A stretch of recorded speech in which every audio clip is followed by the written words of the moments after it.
works, but there are actually too much cost to build out a system like this.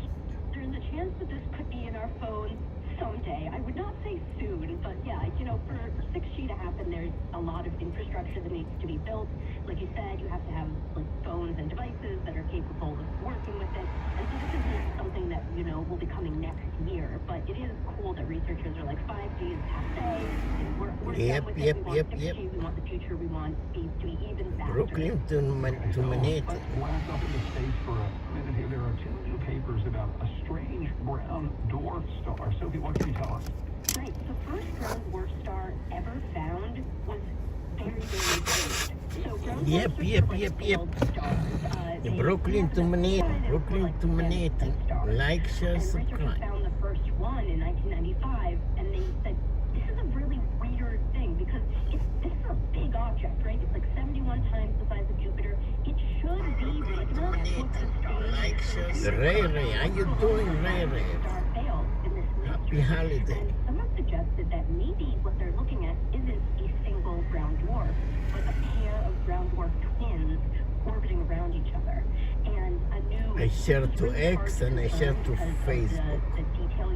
You can do the same. You can share to X, formerly Twitter, and you can share to...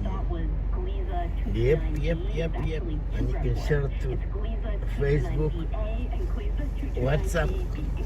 What's up? What's up, baby? What's up?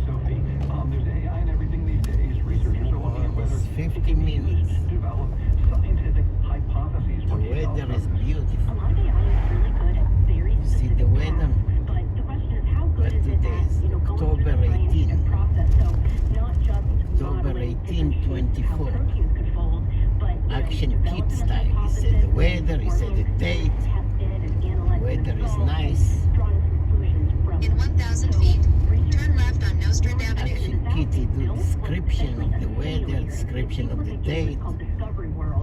You can just see the weather. Challenging and less challenging tasks. Action kit style. How his leg? His leg getting better? And then they developed He's still on crutches. AI agents. These were all based on OpenAI's GPT-4o model, but they each took a different approach to solving problems. So they weren't Action exactly kit one the style. same way. And they had these AIs work in the Discovery World simulator and try to do science, and then they compared them with 11 humans AI. who either had PhDs or AI in the building. in engineering or natural sciences. Intelligent. Okay, so how do humans do? Yeah, so humans are still ahead of AI when it comes to science. Go us. In the problems, the tasks they had to solve, the AI agents solved less than 20% of them, and the humans solved about 66% of them on average. So we're still ahead of AI in this particular way. You've got one last story for us, Sophie, and we're going to start with some sound. Let's listen.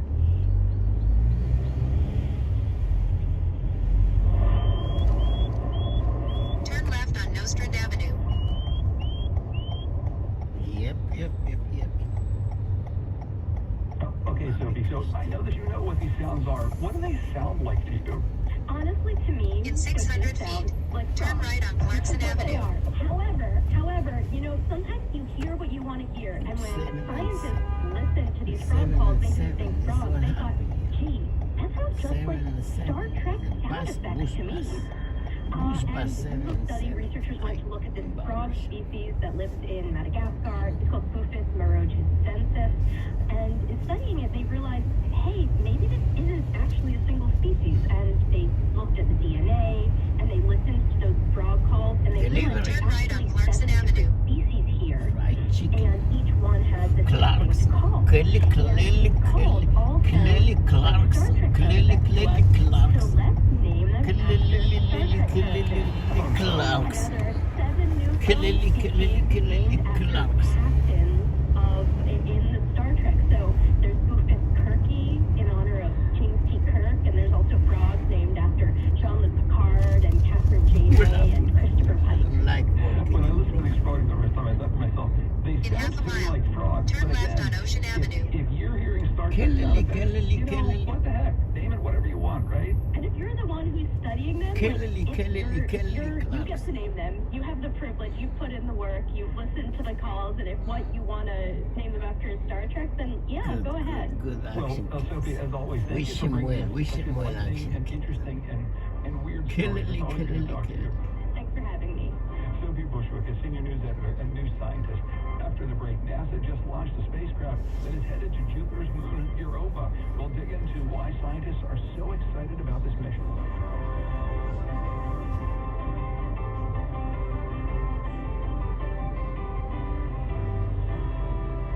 Yep. From WNYC Studios.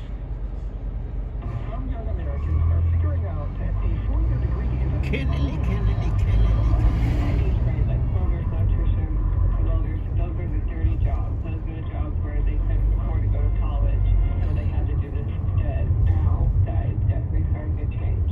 I'm Kai Wright on the next Notes for America, how opportunities in skilled trades are changing our workforce and maybe our politics.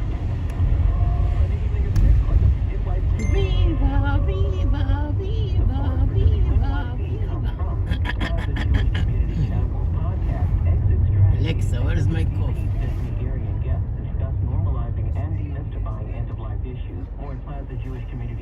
Alexa, wake up. WNYC goes where you go.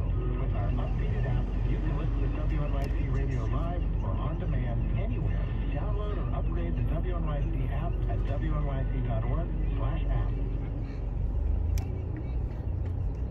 This is Science Friday. I'm Kathleen Davis. On October 14th, NASA successfully launched Europa Clipper, a spacecraft that's now zooming towards Jupiter's icy moon, Europa. Space nerds are fascinated with Europa because it's thought to have a massive ocean flowing under its icy crust.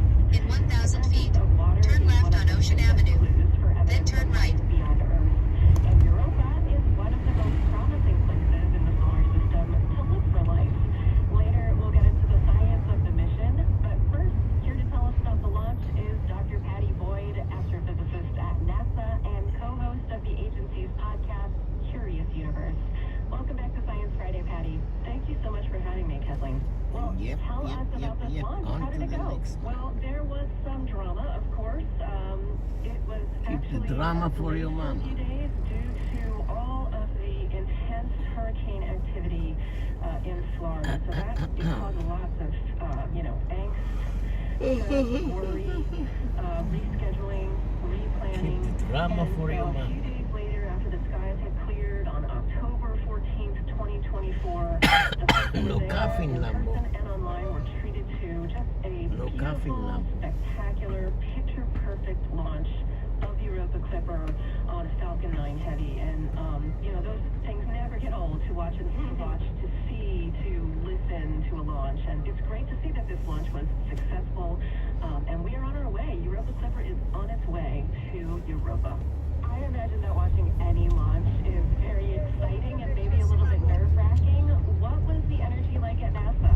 Well, it really depends on your role in the mission. Of course, anybody who has worked on this mission in any role over the last decade plus is glued to that screen, and it's going to be watching minute by minute. There is a lot of anticipation and trepidation, even, but also so much excitement. There's so much work and preparation and testing that goes into getting a scientific payload ready for launch. And launch is one of the most challenging episodes that it's ever going to go through. It's just a lot of energy. A lot of things can go wrong very quickly. So there is that just pent up stress about what's going to happen.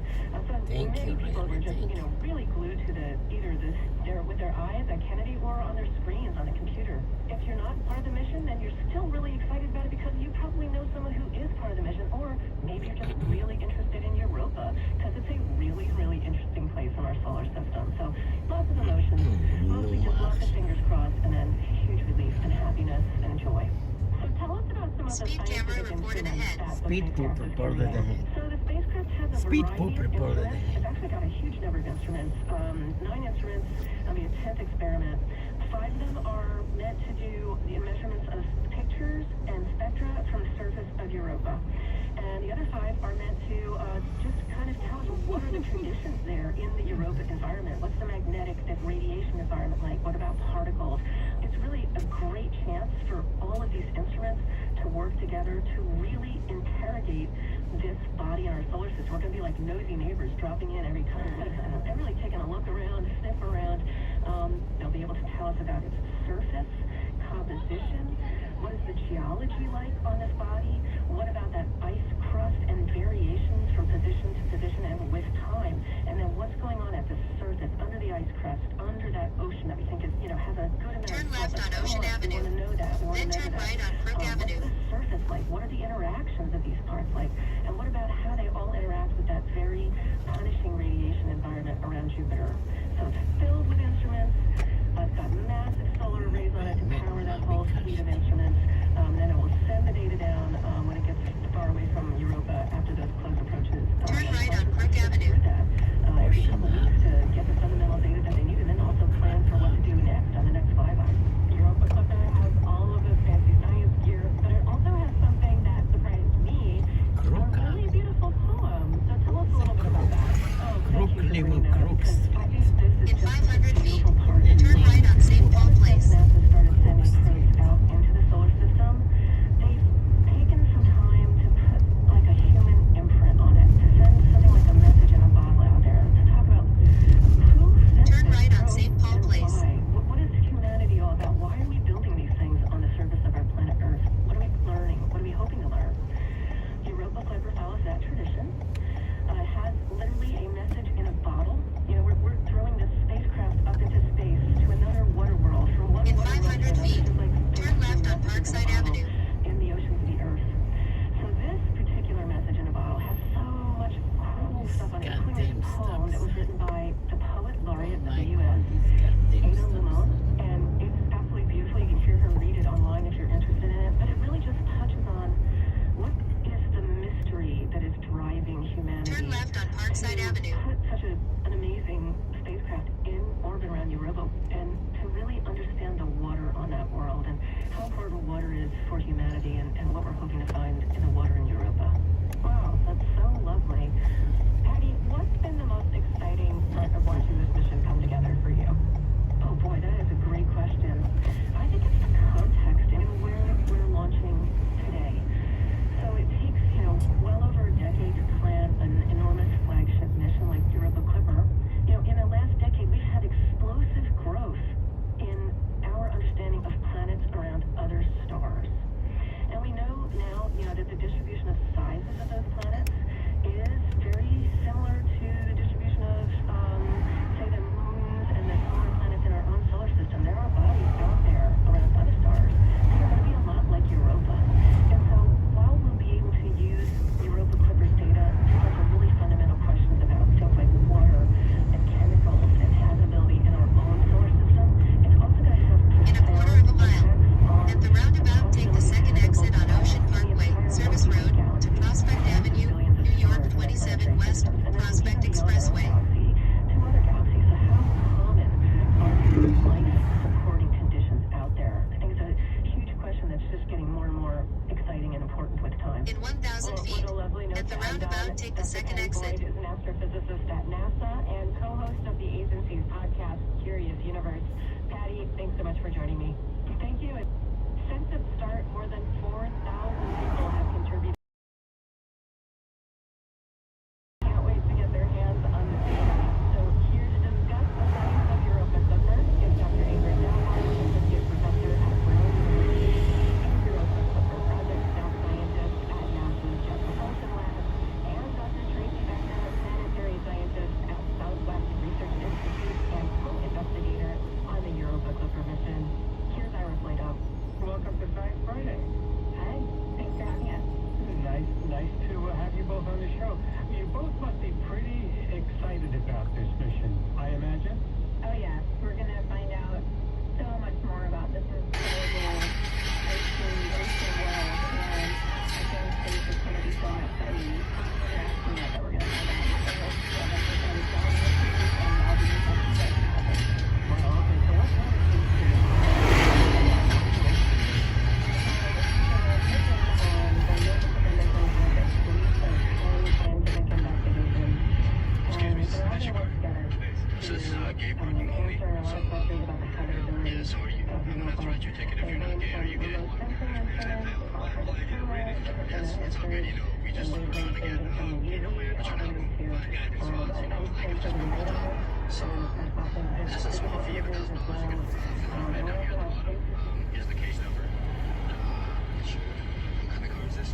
See, I mean, I really don't want to give you this ticket, man. Like, I'm trying to help you out. Like, if you could, like, I don't know if you could just say you're gay and walk away. At the roundabout, take the second exit on Ocean Parkway, Service Road, to Prospect Avenue, New York 27 West, Prospect Expressway. Your best gay voice. That's it. Ocean Parkway service.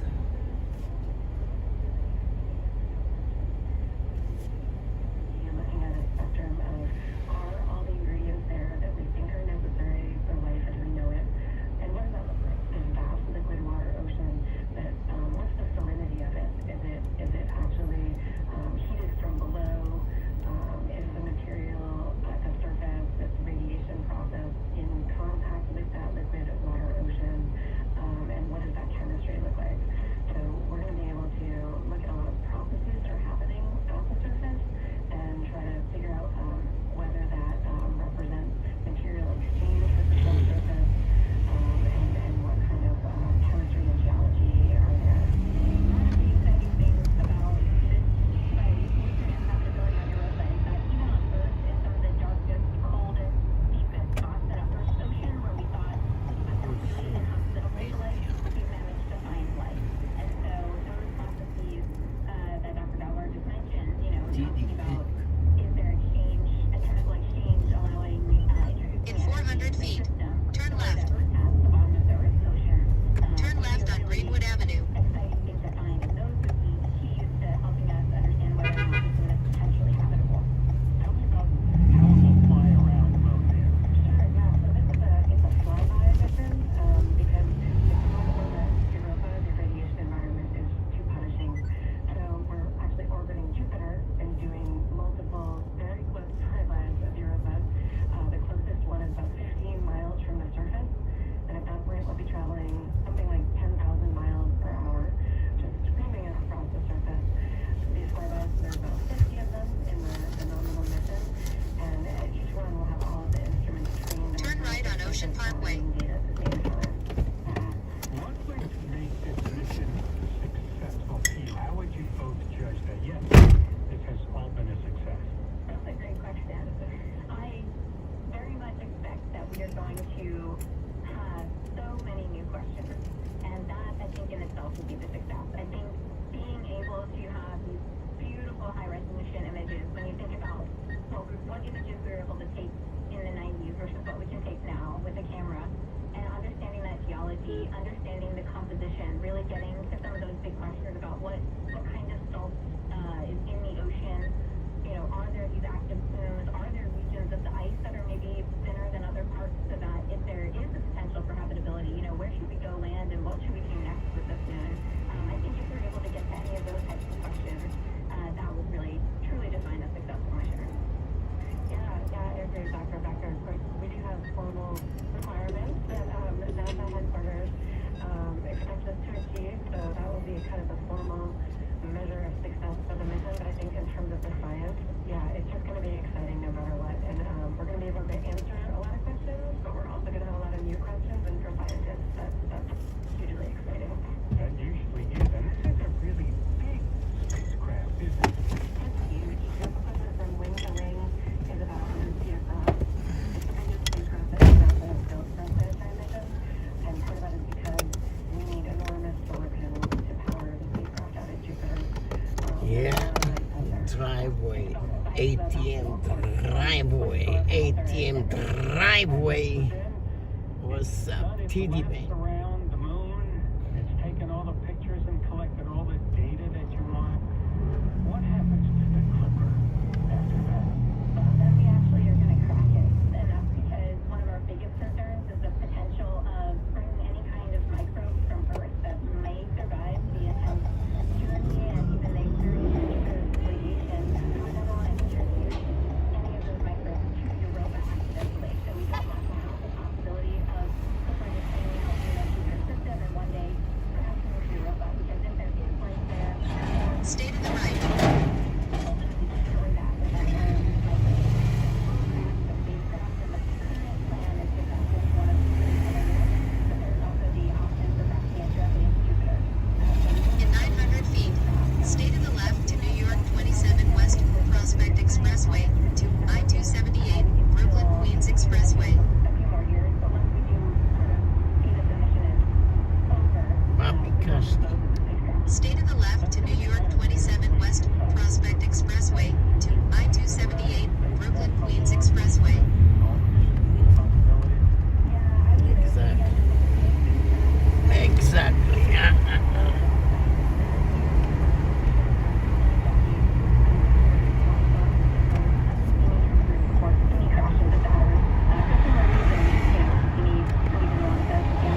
Then your Red light time. camera reported ahead. Got a problem. Wow. You think you can wait that long? We don't have much time. Well, thank you both for taking time to be with us today. Thank you for having us. Thank you. Dr. Ingrid Daubar, Associate Professor at Brown University and a Europa Clipper Project Staff Scientist at NASA's Jet Propulsion Lab. And Dr. Tracy Becker, Planetary Scientist at Southwest Research Institute and co-investigator on the Europa Clipper mission. After the break, death, or at least the perception of it in the animal kingdom. Stay with us.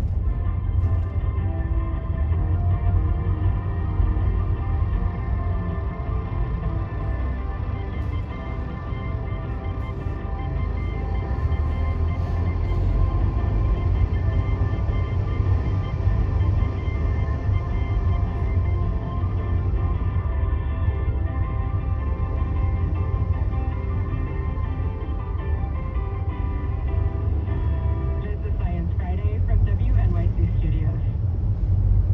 Science Friday is supported by MathWorks, creators of MATLAB and Simulink software for technical computing and model-based design. MathWorks, accelerating the pace of discovery in engineering and science. Learn more at mathworks.com. Support for Science Friday comes from Progressive Insurance. With Snapshot from Progressive, safe drivers get personalized rates on car insurance. More at progressive.com or 1-800-PROGRESSIVE. Snapshot is not available in California or from all agents. And by BetterHelp, committed to helping clients with issues ranging from relationship challenges and goal setting to grief and depression. Learn more at betterhelp.com/public. Science Friday is produced by the Hey, Science Friday Sally, my dear Initiative. love, Sally, my ScienceFriday.com. love you long time. Calling all My dear love, Sally, my Emulable love you long homeless time. records Sally landed at the Scott. Rock and Roll Hall of Fame. We're a home for geeks and freaks and weirdos and everyone who feels like they don't have a home. Hopeless, and our community is that home. I'm Lana Summers. If you're asking yourself, is emo still a thing? Yes. In 1,000 feet, On the next use the All left Things lane to stay to the left.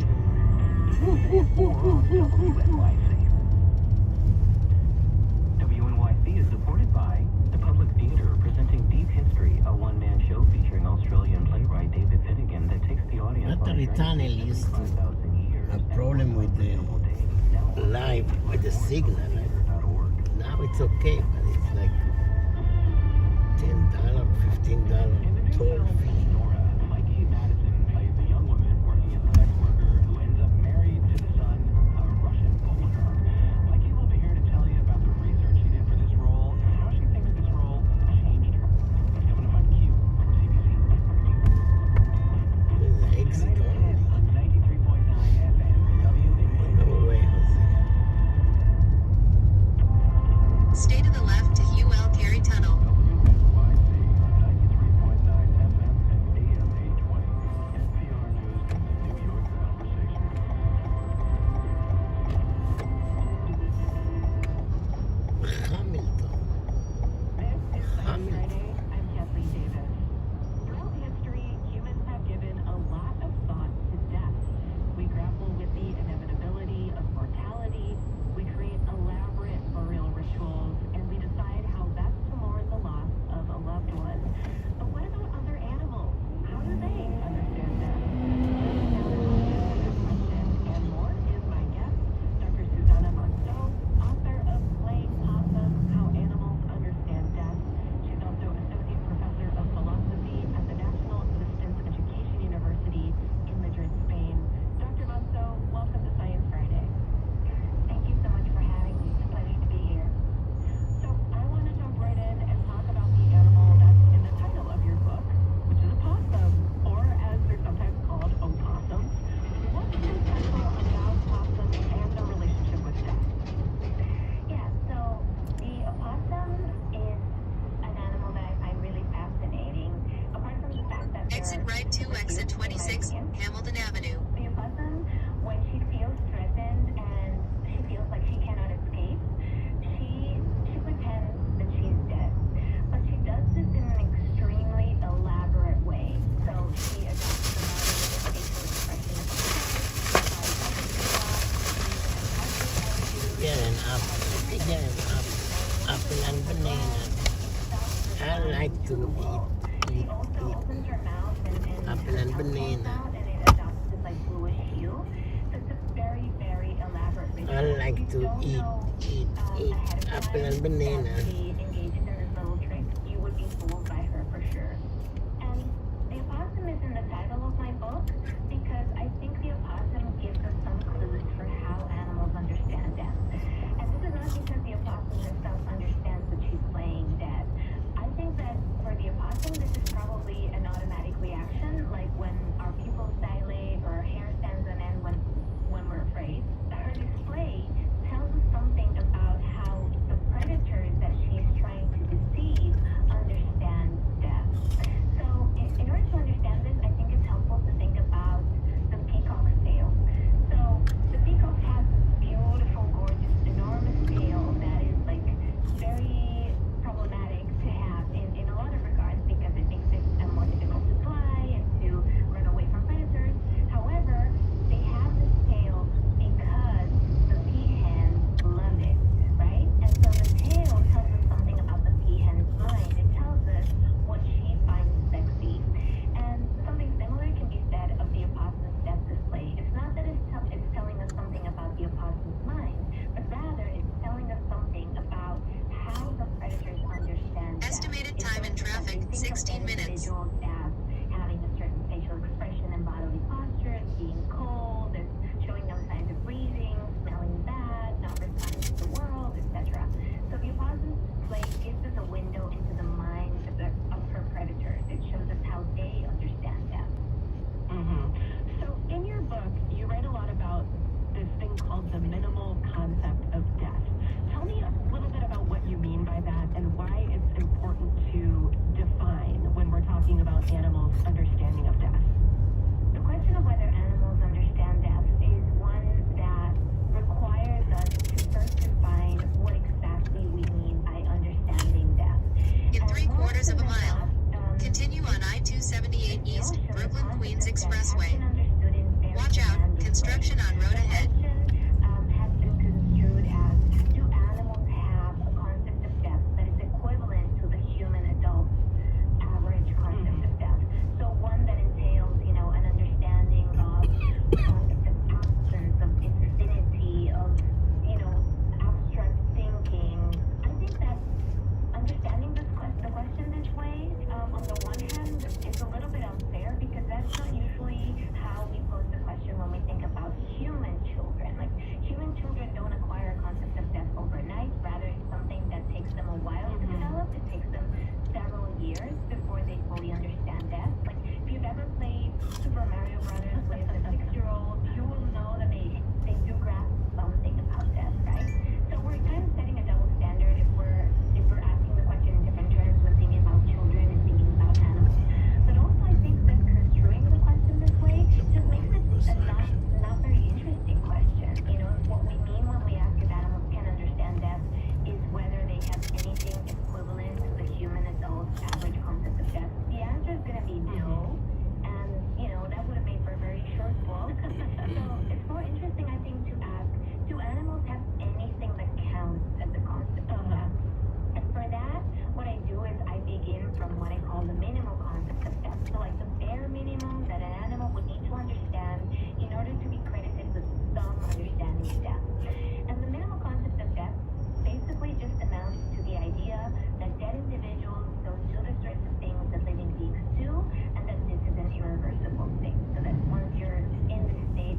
watermelon I buy from you. You don't have the watermelon. What's up with that? Right? Their dead nestmates. You don't have the watermelon. Their capacity to tell live ants apart from dead ones. But we know that there's no concept of death involved because this behavior of theirs is very dependent on the presence of certain cues in the environment, such as certain chemical elements given off by decomposing corpses. An example of this is oleic acid. So if you take some oleic acid and you put it on a piece of meat or a little pebble or even a live ant, the ants are going to treat it like a dead ant, and they're going to treat it as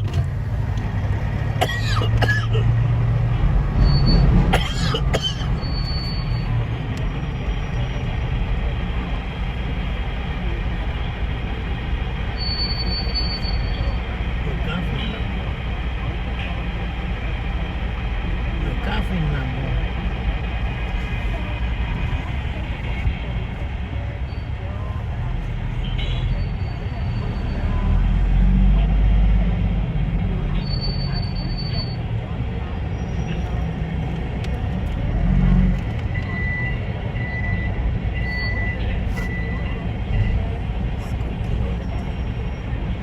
She's cooking. She's cooking pasta or what?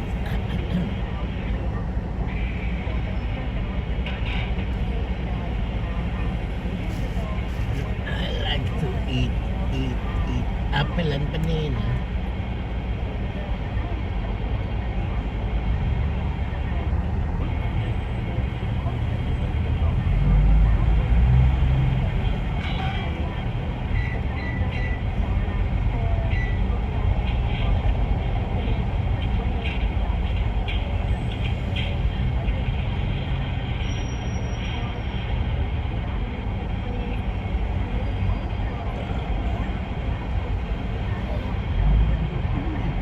Pasta.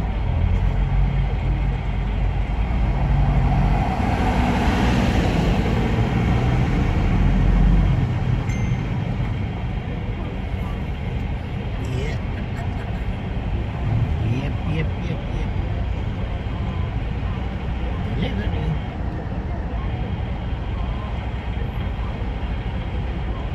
Right lane exit. Right lane exit only to Atlantic Avenue. That's what happened. That's what happened.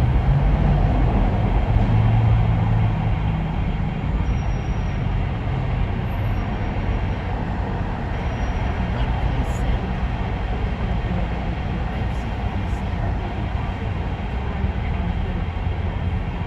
Citizen.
מוסלמים? נכון.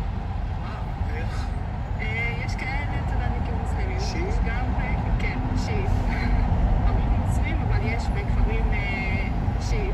ובעצם אנשים שלחמו לצד ישראל נגד לבנון. כן, אבא שיתף יותר פעולה עם ישראל. באיזה צורה הוא שיתף פעולה עם ישראל? אבא? הוא שירת בצבא הדרום בלבנון. זה נחשב כאילו יותר שהוא שיתף פעולה עם ישראל נגד הלבנונים, ואז יוצא שכאילו יצאנו בתור בוגדים. זה סיפור מעבר לזה, זה לא רק ככה. אבא פצוע, הוא נפצע בשנת 98,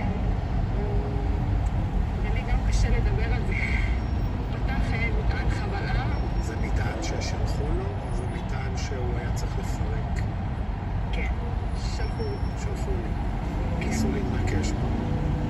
אז הוא נפצע קשה, הוא איבד רגל, ידיים ועיניים וכו', הכל בסדר, לאט לאט. ונולדתי בלבנון. Hey guys, we just landed at Flight JK. We're gonna head over to Terminal 5 for this Maybach right here. We're looking to surprise one lucky person. Free flight back to Next Mexico. left to right to continue on I-278 East Brooklyn Queens This Expressway. had to be the best $10 you'll spend on an experience in New York City. Did you know for as little as $10 you can board this yacht, where you can enjoy some delicious Mexican food and cocktails with immaculate skyline views? This is New York City's smart bar. I'll tell you, Frank. It's been a long tradition for both Democrat and Republican candidates for president of the United States. When it came to there, always is a rule. You gotta go to the dinner. You gotta know it, otherwise their things are gonna happen to you from up there. And you can't do what I just saw on that screen, but my opponent feels like she does not have to be just disrespectful to the event, and in particular to our great Catholic community, very disrespectful. It's been a long tradition. These 3 countries will literally pay you to move there. The last one is my favorite. Let me know I got my bag ready. First place is called Alban in Switzerland. They will pay a family of 4 up to $60,000 to move there because they have a declining population. That's crazy. What's next? Number 2 is Prestige, Italy. This beautiful small town is looking to pay people up to $30,000 to move there. Why would they move that? They have an aging population. Now before I tell you this last one, make sure you follow me. Oh man, you already know I am. The 3rd place is the Greek island of Endikaiter. This beautiful island only has about 50 residents. If you move there, they'll give you a house, a piece of land, and $600 a month for 3 years. These 3 countries will literally pay you to... These 3 countries will literally pay you to move there. The last one is my favorite. Let me know I got my bag ready. First place is called Alban in Switzerland. They will pay a family of 4 up to $60,000 to move there because they have a declining population. That's crazy. What's next?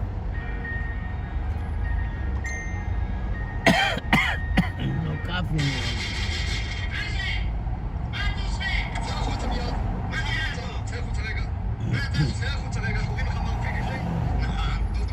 אתה פרסמת עבודה בעיתון בקשר לחדר? כן. אתה הזכרת אותו? כן. זה רע מאוד. זה רע מאוד שאתה הזכרת בחדר. אבל למה? מה? השירותים לא יראו את זה בעין יפה מכובד. איזה שירותים? אתה מהאינסטלטור?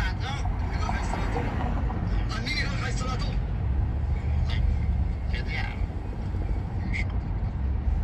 אפשר לדבר איתך בארבע עיניים? כן. בכל הכבוד, בכל הכבוד. אחריי. זה החדר. כן, אבל אני כבר נתתי את זה לסטודנטית. אני תשמע מאוד מצטער. רגע, מר פינקלשטיין, תשמע טוב רגע. אני צריך את החדר הזה בגלל 3 סיבות עיקריות. א', בגלל שהבית נמצא ברחוב צאלים.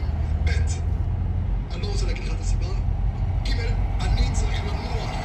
שחיבה תצפיתית אינטנסיבית כ3 שעות ביום. זה הכל. אני אגיד לכם, אבל... רגע, מאיזה שעה עד איזה שעה אתם צריכים לשכב פה? Between 1 ל-4 בערך. זה יכול לצאת, זה יכול לצאת. היית פה בערב, זאת אומרת, כמה השירותים ישלמו? תשמע, לאור הקיצוצים בתקציב שירותי הביטחון, אני חושב שאני יכול לגרד מהם בסביבות 180 לירות. בסדר? לירות תיתן, אתם תיתנו 180. אתה יכול לגמור על 200? אני חושב שזה... עשינו עסק. יש לך קו בבקשה? כן. אפשר להשתמש בו? כל הכבוד. אני מקווה שאין האזנה, כן? אני רציתי להגיד לך באמת, יש לי פה שכן מספר 40 גלבלום שמו, ואני אומר לך, הוא משדר לרוסים בכל ערב מה הולך פה בארץ ישראל.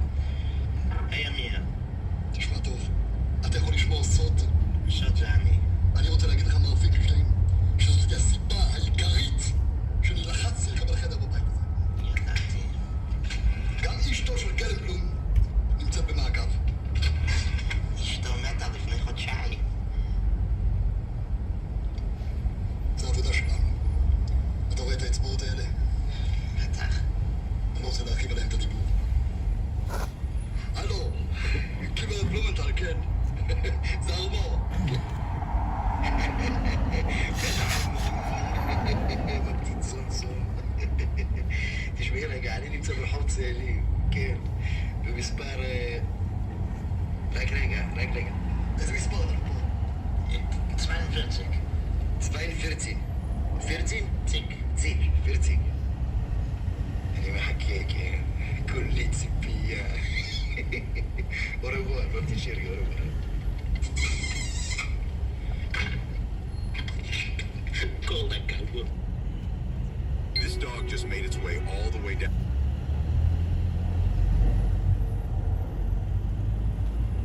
I think I found the cheapest apartment in Queens, New York. So before we get into the apartment tour, let me tell you guys a little bit more about this apartment. All right, guys. This apartment in Jackson Heights, Queens is $180,800. Unbeatable price. There's maybe a handful of apartments that are less than 200 grand. This is a true one-bedroom. Now, this is a co-op, so there are a bit of restrictions. Your Honor, the state will be requesting a bench warrant. Your Honor, my client should be here. He'll be here any minute. Here it is. Here's my client. Mr. Jackson, I need you here. Yeah, I'm sorry, Your Honor, for being late. Me and T had to get something to eat. Mr. Jackson, Yeah, I'm sorry, I was hungry. That's it. Yeah, how you doing? late. I'm sorry. Yeah, hey, you're not the judge, brother. Who is this? This is the prosecutor. Just like He the one trying to put me in. Mr. Jackson, this is the attorney. Let him do his job. I'm sorry, Your Honor. And may I say, if this off the record, your hair is nice. It's very nice. It's Thank you. Would the state like to continue? Yes, I would, Your Honor. Mr. Lamar here on behalf of the state. Yeah, my name is Jamar. His name Lamar. My name is Jamar Jackson. Thank you for the clarity, sir. Yes. Let me be clear, Your Honor. The state is... Let me be clear. Your skin is very clear. I'm going to ask you again. Be quiet. Okay, I'm sorry. Thank you, Your Honor. The state is offering 20 years to serve 10 balanced probate. 20 years. Excuse me, ain't my case? Hey, what's going on? Your Honor, although we've heard this... Your Honor, listen, did you hear what he said? I did. We have some serious charges. Yeah, but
someone that's a projection, but it's a projection that you would much rather have in your favor than against you. Trump and Vice President Kamala Harris are in Battleground, Michigan this afternoon, where they will come close to missing each other with competing campaign events tonight. 800-848-9222. The number to reach me live right now, 800-848-9222. Kamala Harris is holding events in Grand Rapids, Lansing, and Oakland County, while Trump is also holding a roundtable in Oakland County before a 7 p.m. rally in Detroit. But the story still continues to be last night's Al Smith charity dinner for the Catholic Church. Cardinal Dolan, I'm looking at the screen, it says Ralph in Manhattan, Trump was a hit last night. We'll get to the phone calls in just a moment. Trump attended, Kamala Harris declined the invitation, instead sending a video skit. A few things I want you to hear on this Friday. First, sort of Trump's top 5 jokes from last night. I used to think the Democrats were crazy for saying that men have periods, but then I met Tim Walz. Well, I'd better wrap up because Mayor Adams told me earlier that I needed to make this one very quick, especially the city has reserved this room for a large group of illegal aliens coming in from Texas. There's a group called White Dudes for Harris. Have you seen this? White Dudes for Harris. Does anybody know? Are some of you here? White Dudes for Harris doesn't sound like it. But I'm not worried about them at all because their wives and their wives' lovers are all voting for me. The major issue of this race is child care, and Kamala has put forward a concept of a plan. A lot of people don't like it. The only piece of advice I would have for her in the event that she wins would be not to let her husband go anywhere near the nannies. Just keep them away. That's a nasty one. Chuck Schumer is here looking very glum. Yes, he looks glum. He looks glum. But look on the bright side, Chuck, considering how woke your party has become. If Kamala loses, you still have a chance to become the first woman president.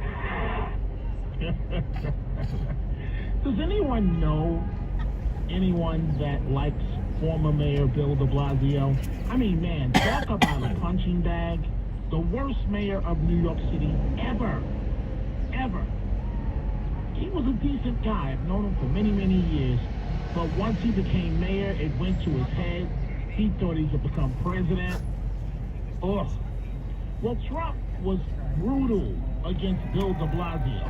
And what's interesting, 3 out of the 4 candidates on the presidential stage the last few days have used the exact same curse word, which is the equivalent of having to poop. So first, I want you to listen to what Trump has to say about de Blasio. It's been a long tradition for both Democrat and Republican candidates for president of the United States to attend this dinner. Always it's a rule. You got to go to the dinner. You got to do it. Otherwise, bad things are going to happen to you from up there. You can't do what I just saw on that screen. But my opponent feels like she does not have to be here, which is deeply disrespectful to the event, and in particular to our great Catholic community. Very disrespectful. So Trump, in which he at one point refers to de Blasio as the worst mayor ever, and I don't think that was the actual soundbite, but. 115 degrees out here in Vegas. Not where you want to be walking around with 2 babies.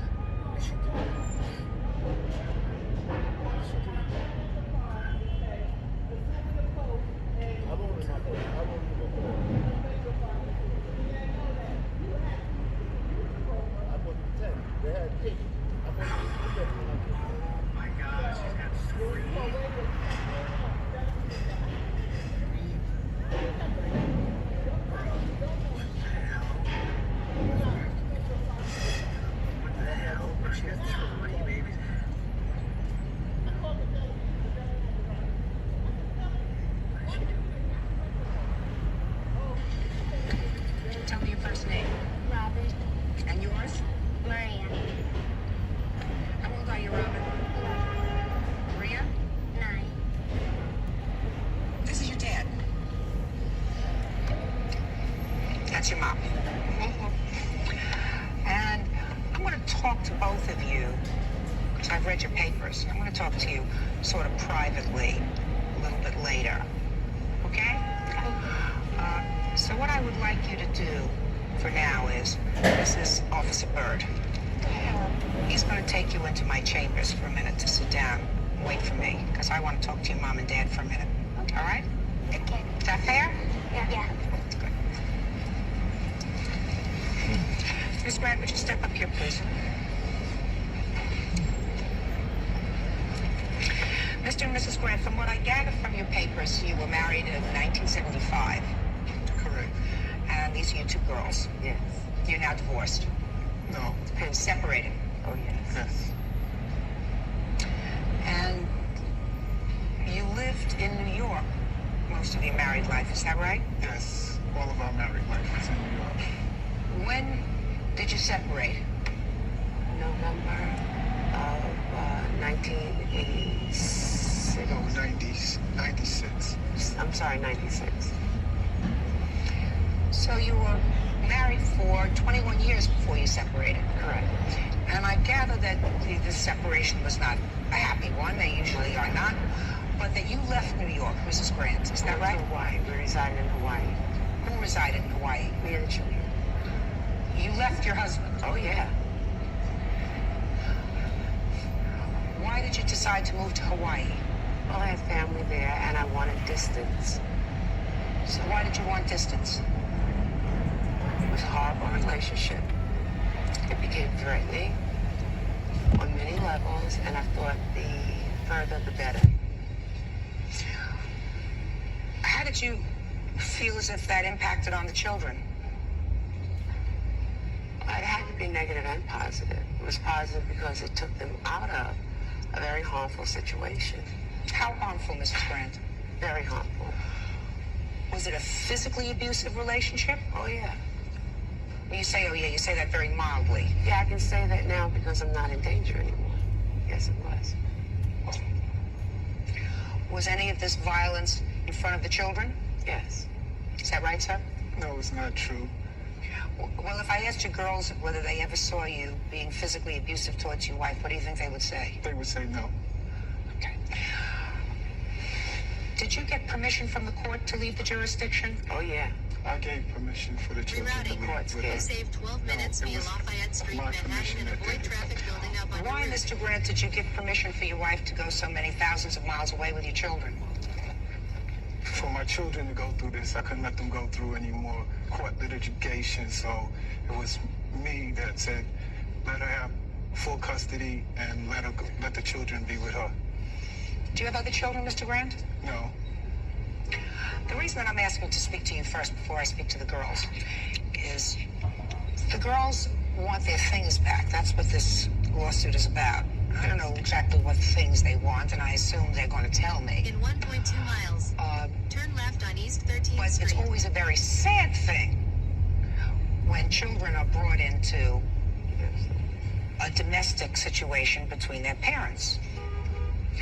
There's a saying that always sticks in my mind, Mrs. Grant and Mr. Grant, and that is, you're supposed to love your children more than you hate each other when you separate. Children usually need two parents. They should do. If they've estranged themselves for whatever reason, either because one parent encourages it or not, they usually grow up eventually resenting the parent that caused the estrangement, and that could be either one of you. So, Mrs. Grant, I'm going to ask you this question. Let us assume that it was a miserable relationship with your husband. You think it's a good idea that your children should have negative feelings about him? Use the left lane to turn left on Broome Street. They want to. Well, you're the custodial parent, Mrs. Grant. So really, children are pretty pliable, and they take their lead from whoever is taking care of them. No, I'm not going to push the children either way. If they have negative feelings or negative thoughts, they can vent those. If they don't, they don't. Okay. Well, what things do your daughters want from their father? What they really want are the things from their bedroom, their baby pictures, videos, stamp collections, telescopes, microscopes, things of that nature. Well, baby pictures and things, he says he wants to keep because he likes to have them. And I can understand that. You can make copies of those and send them to the girls, right? Yes. That's an easy. The other things are just things, microscope, stamp collection, those things. You have no problem with returning those to the girls, do you? No, I have no problem. But it's the pictures and the videos. It's the pictures and the videos. And that's also, in this age of technology, you can make copies, keep one for yourself, and then see that the girls get their pictures and stuff so that they also can look at times when they were little and maybe you were all a family and living happily together. All right, I would like to speak to your children. So one of the two of you have a seat. Hello, gorgeous girls. Hello. I understand you two are very bright. First of all, you're very tall. Yeah. Very lovely. Thank you. So you know who I am, and I want to find out a little bit more about you. I've just had a talk with your mom and your dad. And it's always sad when parents get a divorce. Right? Depending, I don't think it's that sad because they're arguing and everything. So it's not sad that they're not arguing anymore. To me, it's just about happy. It's about happy. Why is that? I don't have to go through a bunch of arguing and screaming. So there was a lot of that in your house. But my sense is that your mother loves you and your father loves you. You're their only children.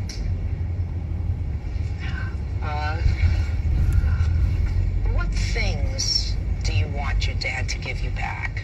Well, I want my baby pictures. Okay, let me tell you what your dad said about your pictures and videos and stuff.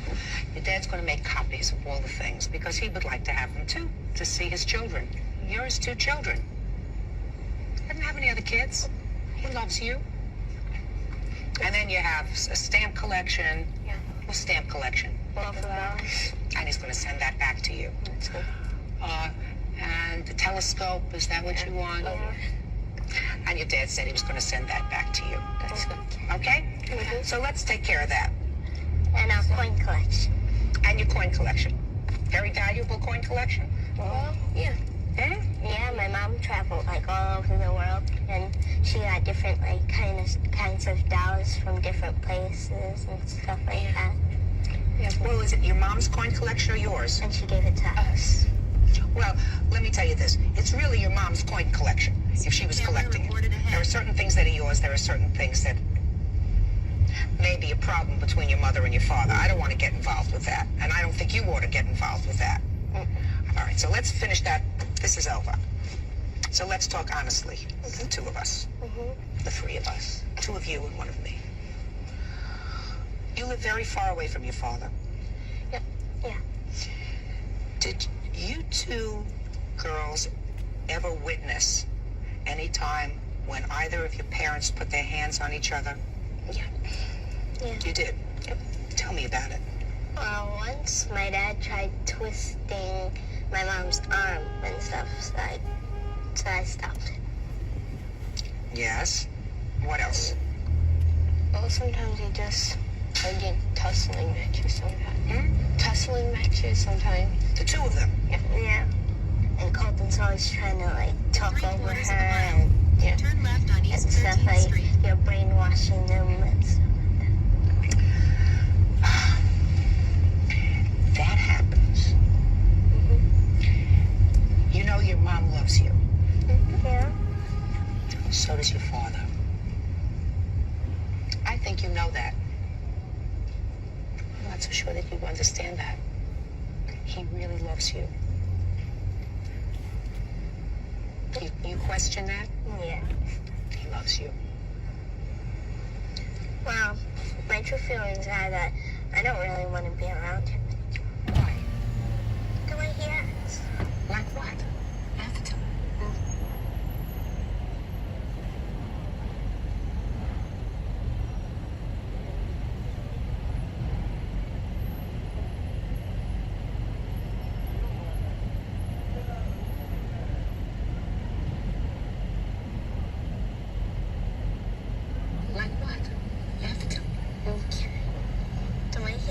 just like ignore it. I can't explain it. Let's say something to you. You know, the truth of the matter is, ladies, just amongst us three ladies, sometimes guys don't always do the right thing just because they're older. Sometimes parents don't do the right thing, mothers or fathers, even because they're parents. And you two gals are very smart. So in addition to being smart, you should be tolerant. Just because you're a parent doesn't make you perfect. Your father has disappointed you, right? Mm-hmm. You're supposed to not necessarily accept it and not necessarily understand it, but just say, he's my father. And I know he's made mistakes, but I'm telling you that he loves you. You're not telling me. I'm telling you that he He's loves not. you. You're Is it important for you to hear it from him? no. Why? No, it's not. He loves you. He really loves you. Would you spend a little time with him today?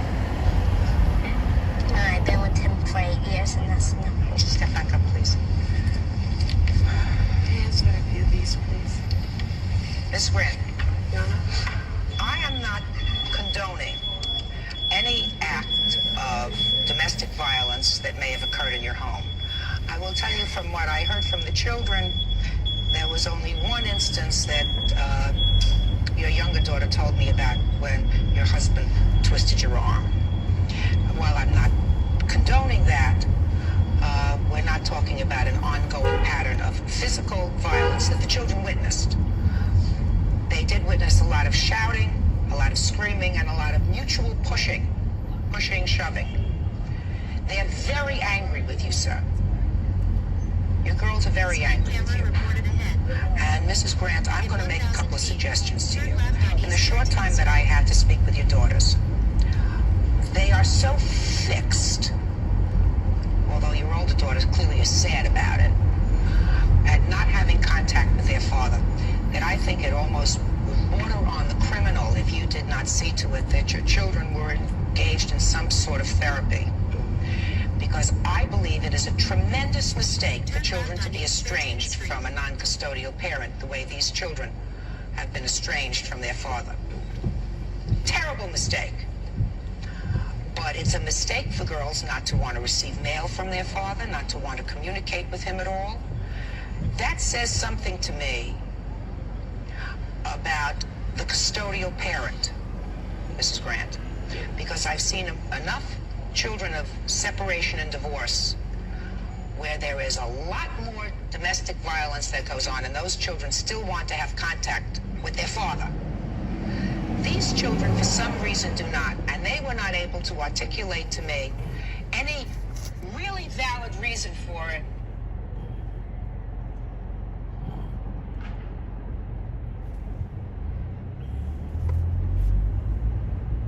Articulate to me any really valid reason for it. So I must attribute that to things that they've heard at home. I think it's a tremendous mistake. I think in the long run you will be hurting your children and hurting them dramatically if you don't change your attitude with regard to him. He's their father. You picked him. You were married to him for 21 years. You were together for 21 years. You made 2 children. These are the only 2 children that you have. And if he is less of a husband or less of a father than your children would like, that's it. I've tried to explain to them. He still loves them. They have to feel as if he still loves them. They don't feel that way, and they must be getting that from someplace other than him. So I think you're making a big mistake if you don't encourage your children in that direction and not say to me at age 9 that you're going to let her make up her own mind what she wants to do. Okay? And I hope that Robin's anger stopped filtering over to the children. It's really her anger that have my children feeling this way. Well, I don't doubt that, sir, because I very rarely see children so fixed with basically what I've heard in the back without the kind of history that would suggest that that they have a good and valid reason for it. The marriage is over, it's over. Did Maria relate to you that whenever they want to speak to him that I allowed them to call? They stopped calling because he kept lying to them. Ms. Grant, what I'm telling you is there's a difference between children asking to call their father and feeling that they are betrayed. They're asking to call their father because she's so angry. Just listen to me, Ms. Grant. Are you shaking your head? No. I've been in this business for a quarter of a century. I've probably seen 10,000 separations and divorces. They're all not so different. And children feel that if they ask to communicate with the non-custodial parent, when there's so much anger on this side, that in some way they're being disloyal to their mother. So it's not a question of I let them call whenever they want to call. They have to be reinforced constantly with the idea that their father may have shortcomings, but he turned the children's things to them. That is their telescope, their stamp collection. I don't know about this coin collection that they spoke about. If you find it in your heart to return it to them, that's terrific. They certainly would like to have their pictures back, so you're going to make copies of all of those things and see to it that they get them. Return their things. It's stupid to have their things. Right? Well, those are the only memories I have. I have no contact. So right now... Well, but you know, you don't get warm from looking at a telescope, sir. So you have to return their things. It's important to them. So you can't be angry and also let that flow down to the children. It's a start. I don't know what will happen eventually, but Mrs. Grant, your children will not grow up as whole human beings if they do not have any contact with their father. By the time they're 20, 25 years old, it will be a void for them. And you should be protective of that. I think that you love them. It's a void now. Well, then you have to do something about it. You're their mother. You've moved them halfway across the world.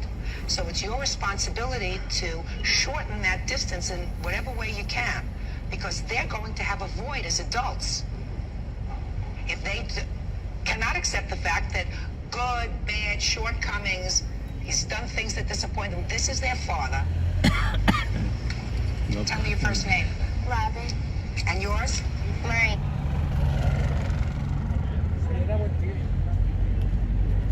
The airport is here, and the end of the country is there. This is Tuvalu. Well, here the prison is open. They say they can't run away. This is the runway. This country is 12 kilometers in length, and this is its width. This is the least visited country in the world. Only about 3,000 persons have visited it in 2023. A country made up of a single street. The country is one street. Yes. Although no one needs a visa to visit it, there are no tourists there.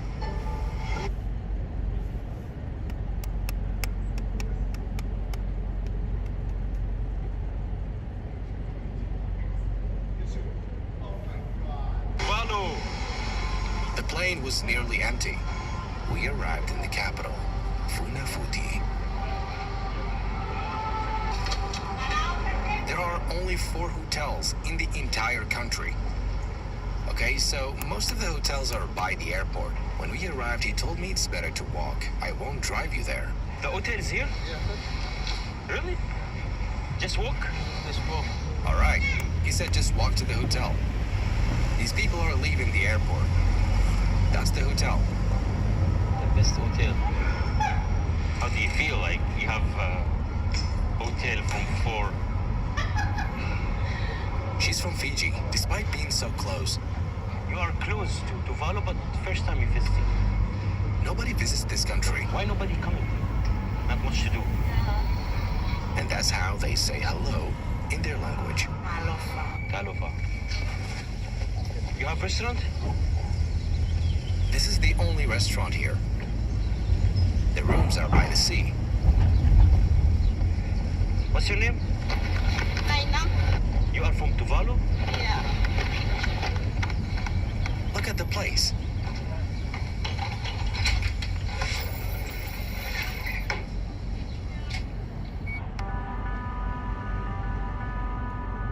It took years for me to follow my dream. I went online, and it took minutes with Hiscox to insure it. Hiscox, protecting business dreams since 1901.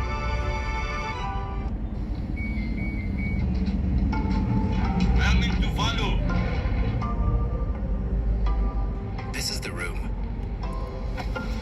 Tuvalu. It has only one police station and one telecommunications shop in the entire country. This is the only shop where you can buy a SIM card.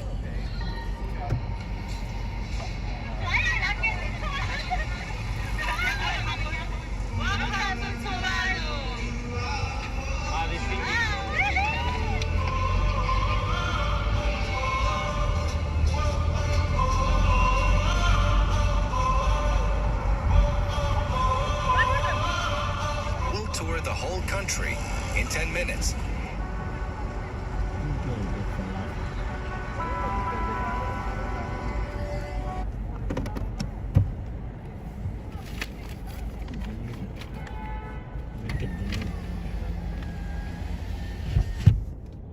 Yeah, I'll be back. I'm gonna get something. I'll be back.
wonderful, wonderful call. Minutes. We'll give you the world. Good afternoon. 65 degrees at 3:40. I'm Lori Madden, and here's what's happening. The shutdown of an illegal weed shop in the Bronx doesn't stop business, which moves outside in front of the store. Our Marilyn Buckley with the story in just a moment. Authorities are looking for a box truck and driver involved in a deadly hit-and-run crash in Bushwick this morning. New Jersey has new home invasion and burglary laws on the books that up prison time and mandatory time served. The special counsel in the Trump election case releases hundreds of documents, most of them redacted. Lego lovers, this is your weekend with the Brick Convention coming to Long Island. In sports, Mets look to hold on as they host the Dodgers at Citi Field. Yankees are in Cleveland tonight for Game 4. The Liberty going for the WNBA title in Minnesota tonight. News time 3:41. Time for traffic and transit. From the Mercedes-Benz of Edison.com Traffic Center, here's Greg Wright. Now, here is what you need to know about the bridges and tunnels. Citybound George, 20 to 30 on the upper, much easier into town on the lower. Getting out of town, southbound Deegan's the best of what you've got, even though that's slow from Van Portland Park South. Everything else is just worse. We had a big breakdown on the outbound upper, and we just never recovered. Lincoln, it's only about 15 to 20 in, 10 to 15 out. It's back up to 40 home at the Holland. Inbound Skyway is a mess. Newark Bay is still slightly better. And then you got all that traffic heading for Citi Field. Queensbound to Whitestone Bridge, southbound to Whitestone Expressway, awful. Queensbound to RFK and the Grand Central over to Citi Field, not great, but still better than dealing with the Whitestone. Verrazano, Staten Island bound, go low. We're getting word of some trouble on the Staten Island bound upper level of the Verrazano Narrows Bridge, and we are looking into exactly what's going on. Through New Jersey, northbound Turnpike car lanes getting up to the Goethals. You got a crash from the left lane. Northbound truck lanes out of Carteret getting you up past the Goethals Bridge. That'll do a whole lot better. I'm Greg Rice, 1010 Wins on 92.3 FM. Operation Padlock and Protect may have shut down an illegal pot shop in the Bronx, but it didn't stop business, which continues to operate outside just a couple of blocks from Yankee Stadium. It's a story you'll hear only on 1010 Wins at 92.3 FM. If you walk in front of 90 East 161st Street in the Bronx, you'll see a closed-down store with a padlock to prove it. But that hasn't stopped the sales. This time, people are camped out outside of the store selling weed in coolers. Trey Jenkins, the executive director of the 161st Street bid, says it's causing people to turn around and walk the other way. The next step is to get rid of the people who are actually selling things outside. We spoke exclusively with New York City Sheriff Anthony Miranda, who told us this pot shop was padlocked shut back in May. These guys who are selling out of coolers or using vehicles, anytime we do an inspection and we find them, we're going to be seizing whatever vehicles they are associated with and taking all the illegal products. He says both the Sheriff's Office and NYPD will be working together to crack down on this illegal push for Kush. Marilyn Buckley, 1010 Wins on 92.3 FM in the Concourse section of the Bronx. Wednesday time 3:43. A deadly hit-and-run crash in Bushwick this morning. It happened just after 9:30 at the intersection of DeKalb and Wyckoff Avenues. Police say a white box truck hit a male pedestrian. The truck did not remain on the scene. There have been no arrests. Jury selection is set to begin in the case of the Long Island man charged in the chokehold death of a subway performer. Daniel Penny told police this guy was talking gibberish. These guys are pushing people in front of trains and stuff. The judge is allowing the Marine veteran's statements into evidence, and jurors will get to hear them when the trial gets underway. Penny is charged with manslaughter and criminally negligent homicide in the chokehold death of Jordan Neely. Penny claims Neely was acting erratically and threatening others in the subway car. Some people in the car said they were fearful. Others say they did not feel threatened. Prosecutors say Penny used excessive force. Penny's lawyers will argue self-defense. Juliet Papa, 1010 Wins on 92.3 FM. New Jersey has a new law on the books that will increase prison time for people convicted of home invasions and burglaries when they're carrying firearms. This is a national dilemma. We are neither unique, but at the same time, we are not exempt. And we have to understand that. And there are very few states in America that are taking the steps that we're going to take today to push back on this. Governor Murphy says the law he signed this morning goes into effect immediately and establishes the crimes of home invasion burglary, now a first-degree crime that could result in a sentence of 10 to 20 years, and residential burglary, a second-degree crime, which could mean a 5 to 10-year sentence. Both are subject to the No Early Release Act, which requires the convicted person to serve at least 85% of their sentence behind bars before becoming eligible for parole. Wins News Time 3:45. The luxury life is over for suspected members of a Bronx gang. Bronx DA Darcel Clark said members of the so-called Shiesty 66 gang made $10 million over 16 months by exploiting loopholes in the banking system, depositing phony checks, and immediately withdrawing cash.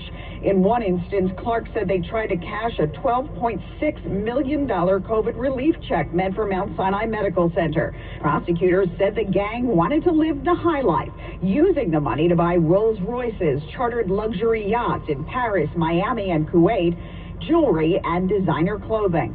Marla Diamond, 1010 Wins on 92.3 FM in the Bronx. Wins News Time 3:46. Are you maximizing your Medicare? Centers Plan has Medicare Advantage plans that offer additional benefits not covered by original Medicare. Plans include vision and dental. Some have no premiums or deductibles, and some plans include a monthly $50 to $340 OTC debit card. Limitations and rules apply. Interested? Call Centers Plan at 877-CPHL-123. That's 877-CPHL-123. Centers Plan for Healthy Living LLC is an HMO with Medicare and Medicaid contracts. Enrollment in Centers Plan for Healthy Living depends on contract renewal. I'm Tiffany, founder of Harlem Pilates. When I couldn't find Pilates in my neighborhood, I started a studio from my studio apartment. Chase Inc. helped me grow from one Pilates studio to 3. Because when you start small, you're going to need some big help. With the Chase Inc. Business Cash Card, you can earn up to 5% cash back on business essentials, so your business can go from here to possible. Chase for business. Make more with yours. Real business owner compensated for their participation. Cards issued by J.P. Morgan Chase Bank and member FDIC. Subject to credit approval. Terms apply.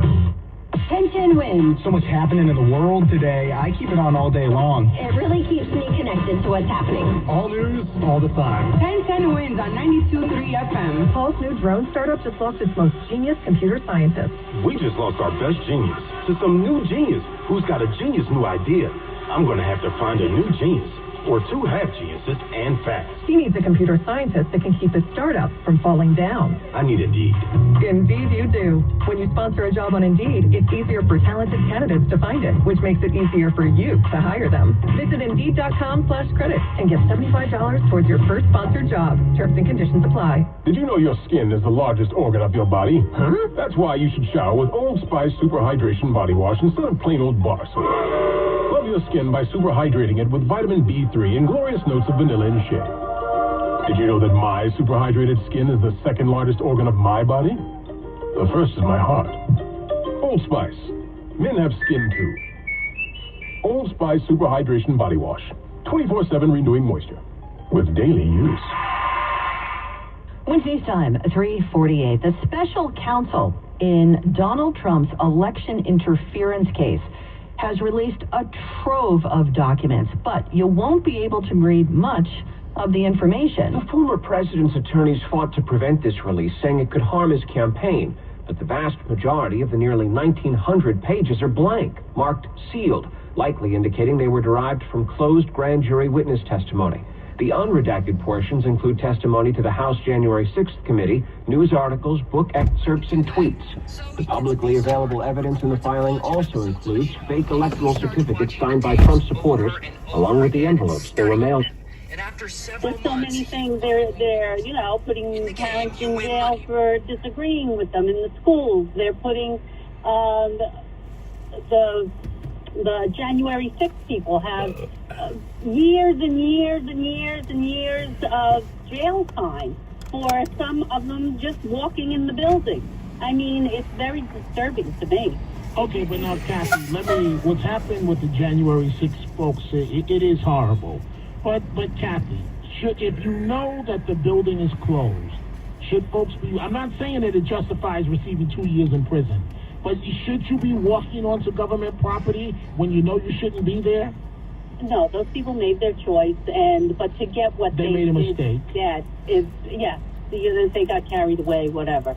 Right, and it's a mistake that can happen to anybody. But there's so many other things. There's so many other things that I've just never really thought of my government being so shady and evil, and look what they've done to Trump. And That's true. Kathy, I've got to take a break. Thank you for the call. Have a beautiful weekend. Folks, you know who's coming up right now. The man himself, Curtis Sliwa. We're coming right back. This is Dominic Carter.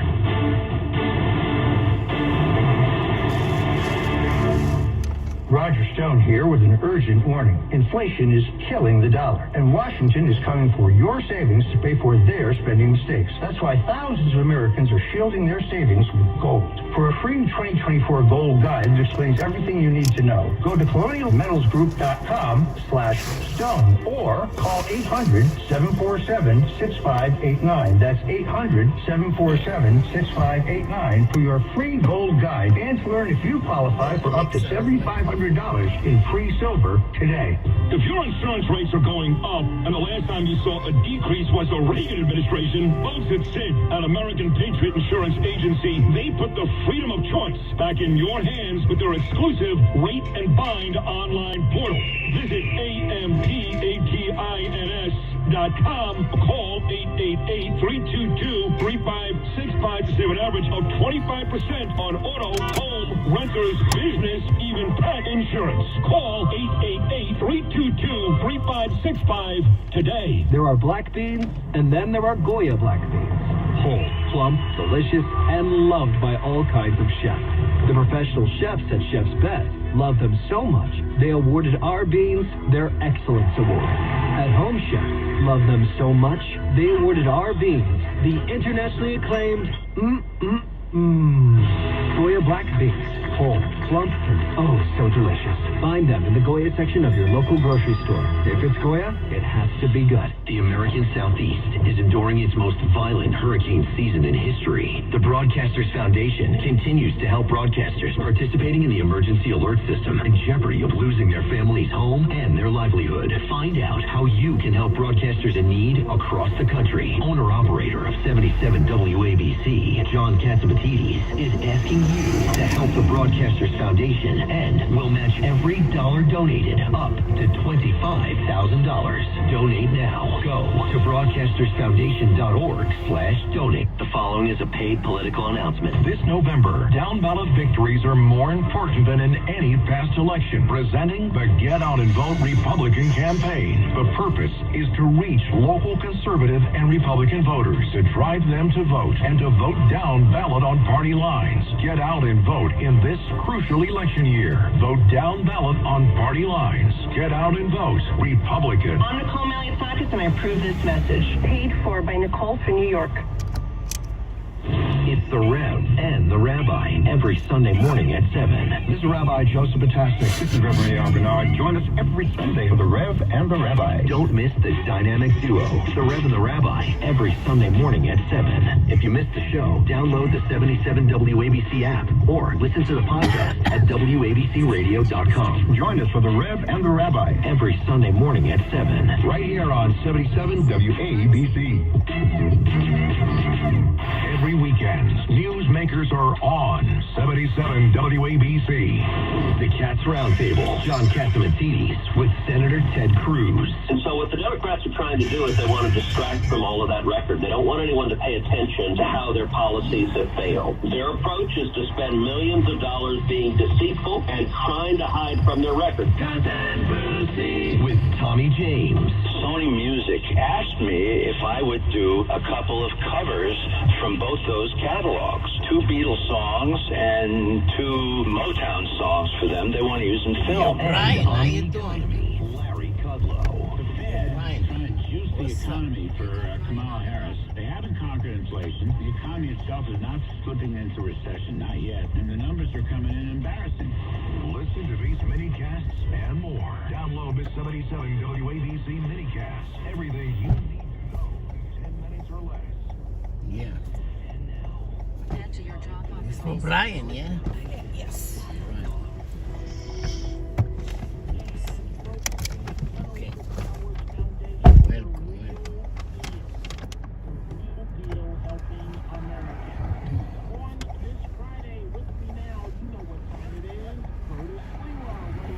Welcome.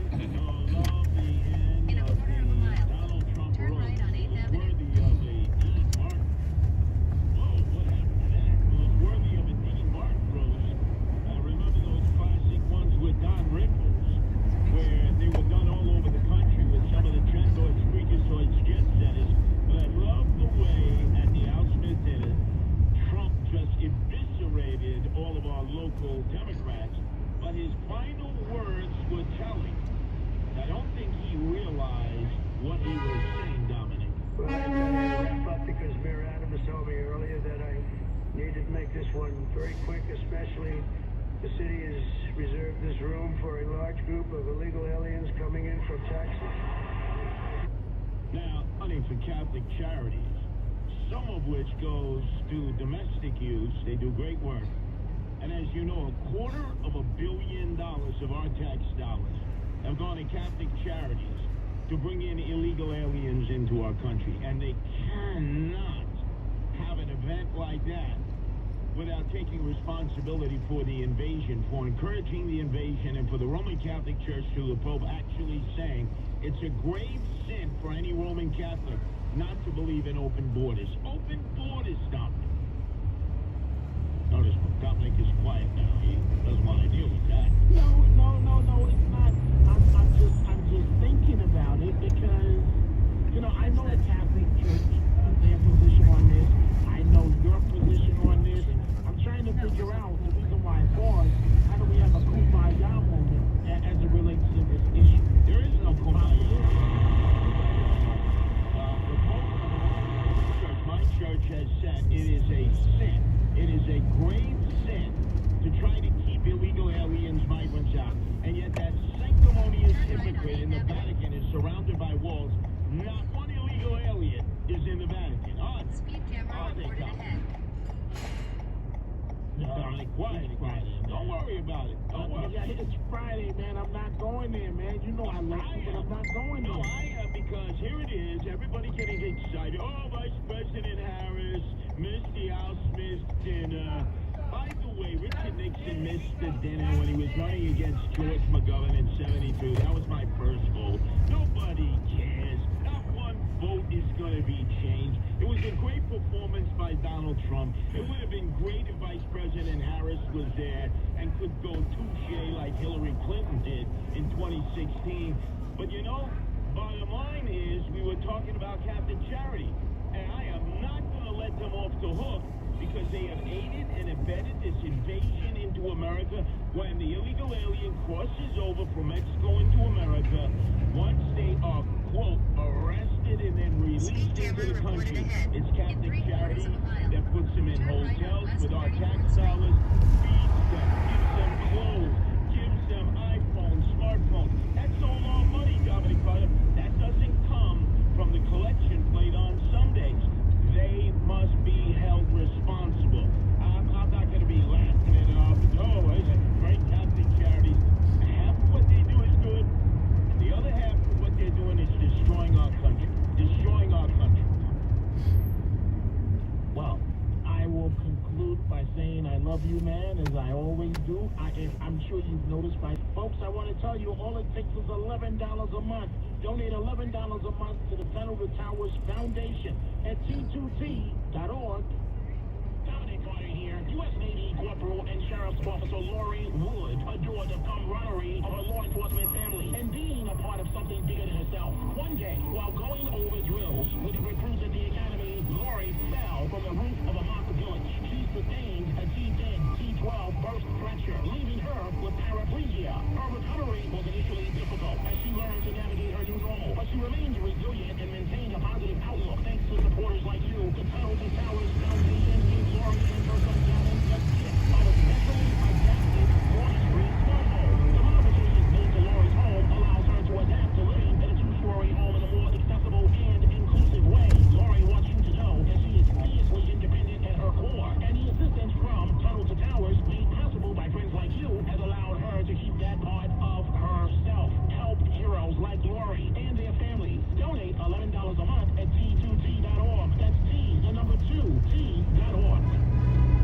This is New York's top leader, the crown jewel of talk radio. WABC New York at 107.1 WLIR Hampton Bays. News first at 59 past the hour. 77 WABC News starts now. 77 WABC chime time is 4 o'clock. It's 67 and sunny this Friday, October 18th. Good afternoon. I'm Liz Radvali. Governor Kathy Hochul says gun crime in the Empire State is down. New York baseball fans still holding on to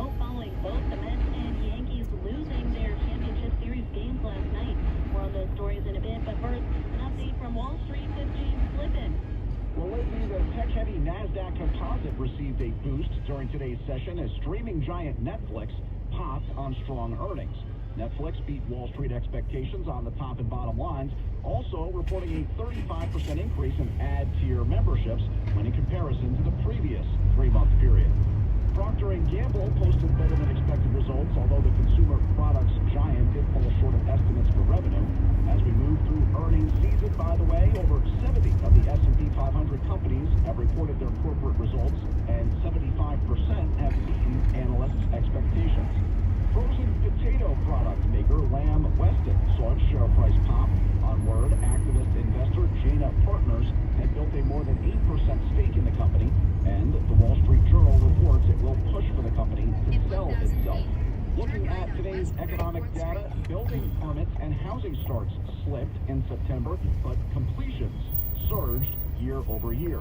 In terms of the housing market, next week we'll get a look at September's existing home sales.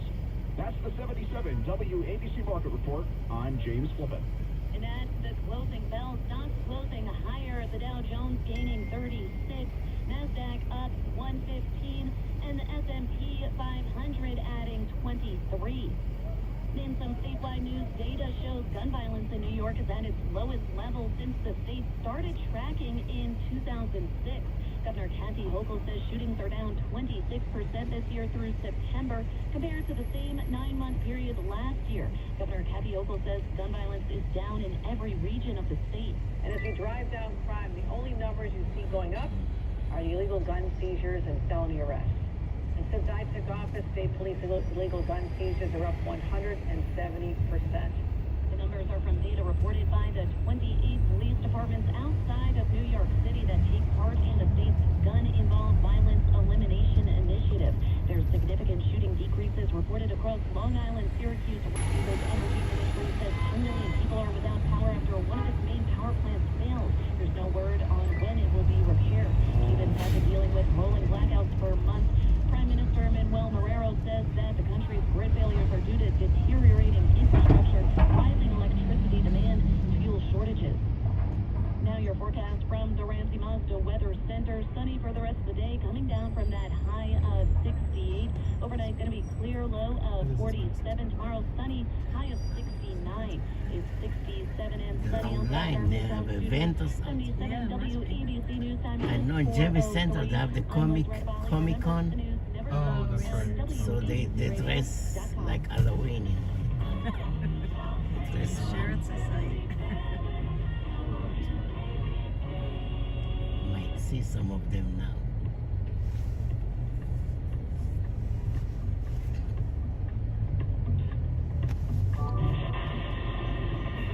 Attention ditto heads. Attention Bo Scouts. Goes by the pseudonym Bo Snerdly. It's time for the soul of excellence. He is a radio host at 77 WABC here in New York. The Rush Hour is on the air. Rush. Now here's Bo Snerdly. Welcome, my friends, to the Friday edition of Bo Snerdly's Rush Hour. Glad you are here if you want to be part of the lead program this afternoon. 800-848-9222 is how you reach us. 800-848-9222. What is a Jezebel spirit? A Jezebel spirit. Have you ever heard the term, Diego, Jezebel spirit? You haven't heard the term? Okay, well, find out. If any of you out there know what a Jezebel spirit is, who's screaming? Who's that catch? Who's Jonas? Jonas, you ought to know this one. This is right up your alley, my friend. What's a Jezebel? What is a Jezebel spirit? A Jezebel spirit. It's like an evil, manipulative spirit. It's an evil, manipulative spirit. That's what a Jezebel spirit is. Also like my ex-girlfriend. Oh, DA.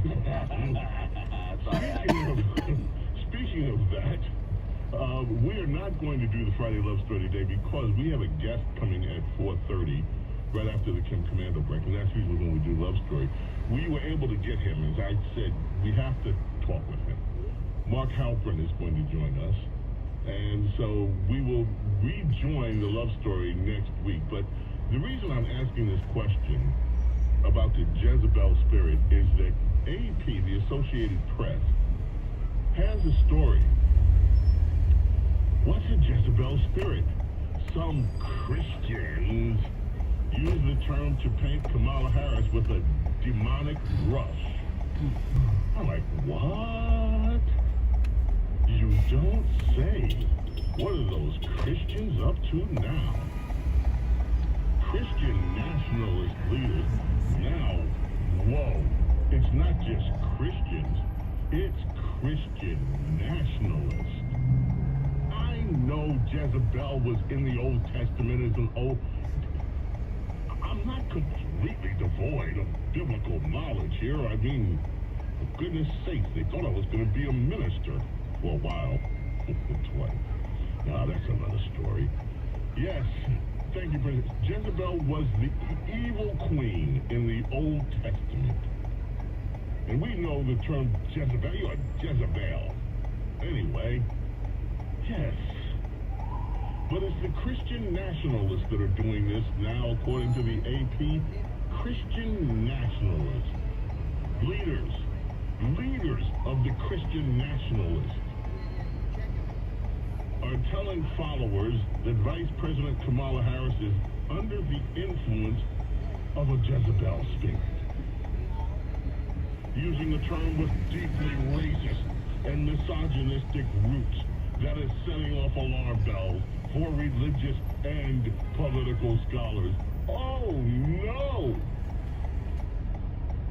The concept is inspired by the biblical story of the evil queen Jezebel, who persecuted prophets and was punished with a horrible death. The word Jezebel was used during slavery and throughout U.S. history to describe black women, casting them as overtly sexual and untrustworthy. So, no white women in history, apparently, according to the AP, have ever been called a Jezebel. Why, you Jezebel? Only black women. Black women. Wow, so it used to be 60 to 90 trucks, and now you're seeing maximum 20 after 2 weeks of zero.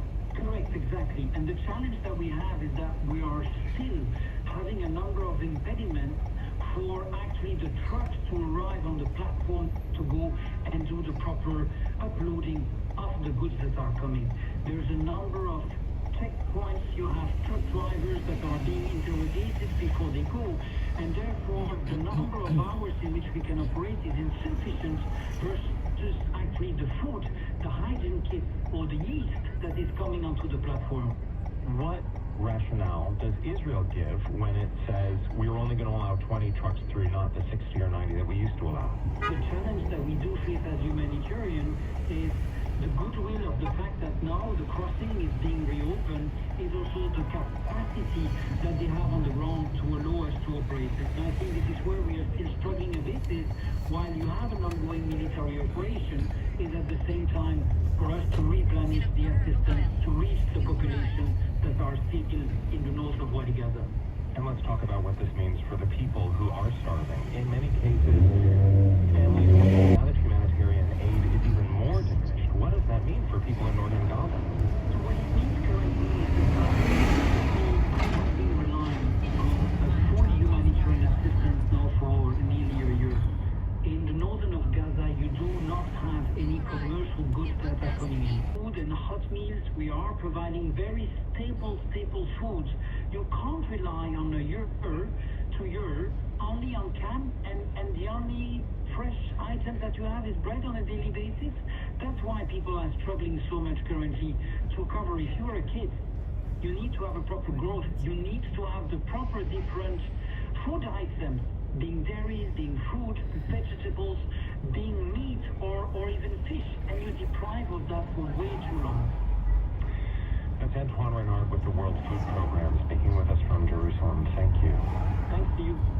Campaigns are underway in 10 different states where voters will decide on abortion laws banned throughout pregnancy, with no exceptions for rape or incest. Constitutional amendment on the ballot, known as Amendment 3, would legalize abortion up to fetal viability, which is usually around 24 weeks. Exceptions appear that's going to pass. I think it will.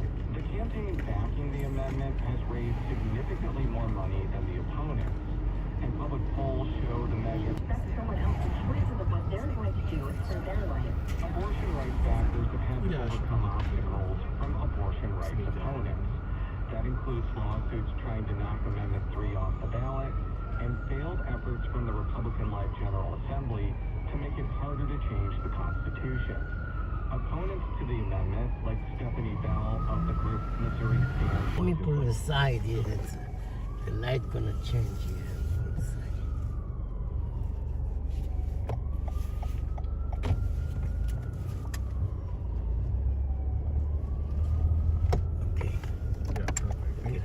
Okay, have a good day. Good night. You too. Thank you.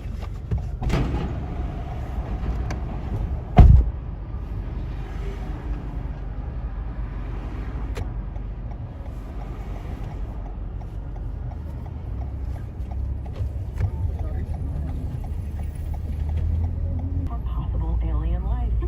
No pressure. No pressure. That is NASA scientist Cynthia Phillips, who works on the mission. And instead of me asking the questions today, we collected questions from kids all across the country for Cynthia about why this one little moon, a moon smaller than our moon, a moon that is just one of Jupiter's nearly 100 known moons, is so intriguing to scientists. Here are the kids. Hi, my name is Amrita Nadador and I am 10 years old. My question is, why Europa? Yeah, so Europa, its surface is covered with ice. And then some of our models started showing us that if we found that ocean, we were like, there could be life in that ocean. Hi, my name is Anna Vidravati. I'm 10 years old. My question is, how big is the spacecraft? A whole spacecraft is as big as a basketball court. Oh, so it's gigantic. It's actually one of the biggest spacecraft that we've ever built and launched. And the reason why, Cynthia explained, is solar panels. Out near Jupiter, the sun's light is incredibly faint. So they needed a basketball court worth of solar panels to suck up enough energy to power the spacecraft. Alexa, where is my coffee? And so if we find life on Europa, there's no guarantee that it even will be edible for humans. But maybe we'll have discovered like a new flavor of the tastiest fish ever. And any guesses from Little things you know about anything about its chemical composition, like I don't know, what it might like. Would it taste a little more nitrogen-y? Yeah, like if you were making a frozen drink out of Europa, what it would taste like. You know, you're making a Empire State Building. Europa's ice, and then you'd have to be a little bit salty. It could have like sulfur raining down from one of nearby Io's volcanoes? and be kind of stinky. Would it maybe be busy? Like if there's carbon dioxide up there? Yeah. You know, probably the chances are it's much more likely to be gross than it is to be delicious, but you never know. It's an idea.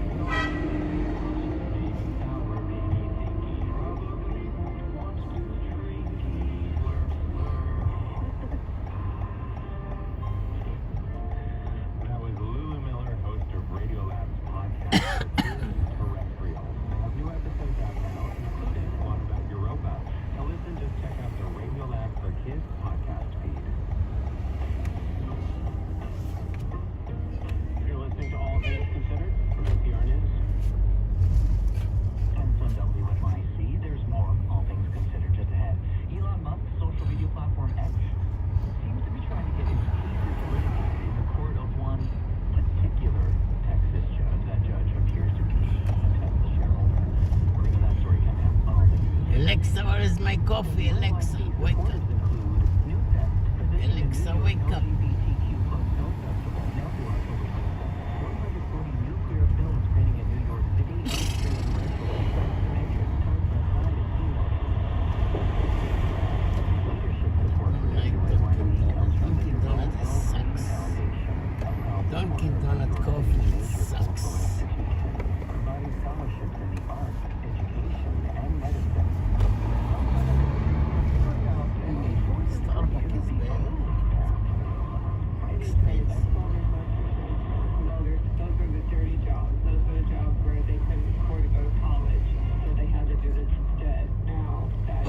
Oh, okay.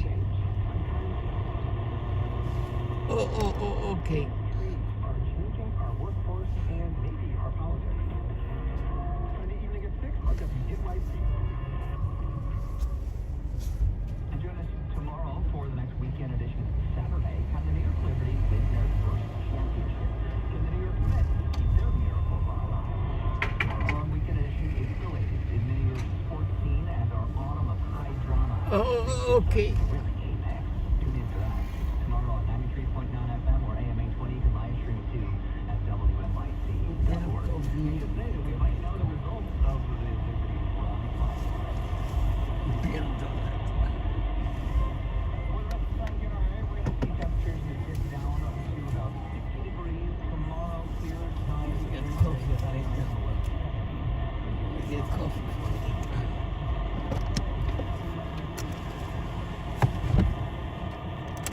I'll be back.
My coffee. Thank you, Alexa, for my coffee.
organization dedicated to turning out voters.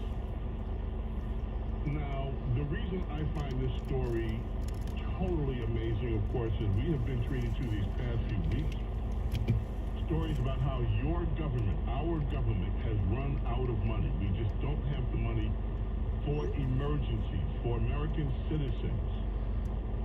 In some cases, a mere $750 has been denied some people who are in dire need. Following national disasters, we don't have that money. But you pick up, well, the MSM isn't covering this. We are.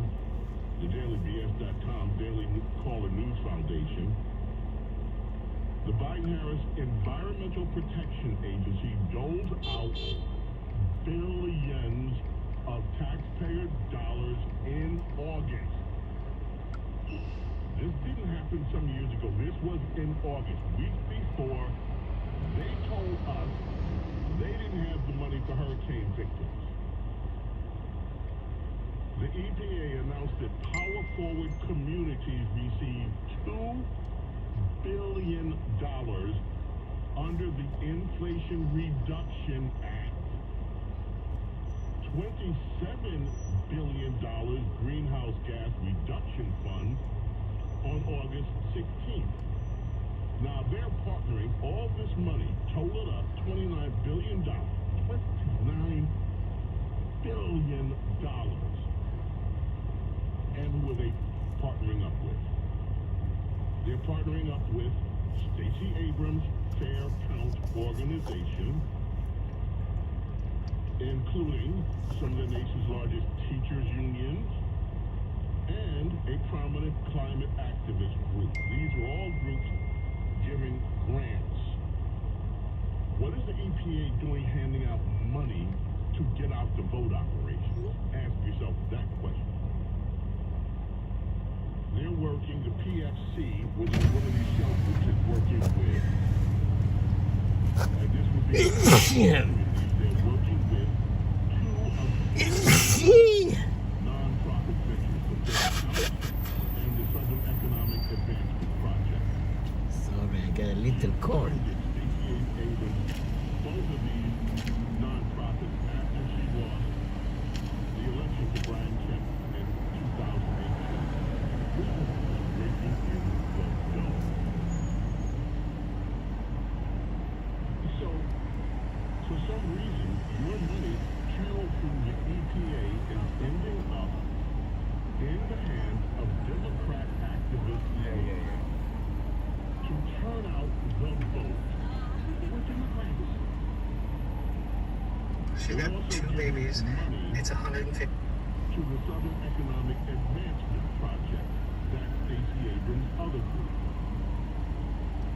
They're a research and so-called advocacy-focused nonprofit whose mission claims to be building a more equitable future in the Seattle. They are a subsidiary of the left-wing dark money behemoth known as Network. They bankrolled activist groups engaged in activities all across the United States. This group extends 30 left-wing activist groups focused on galvanizing American age 60 and older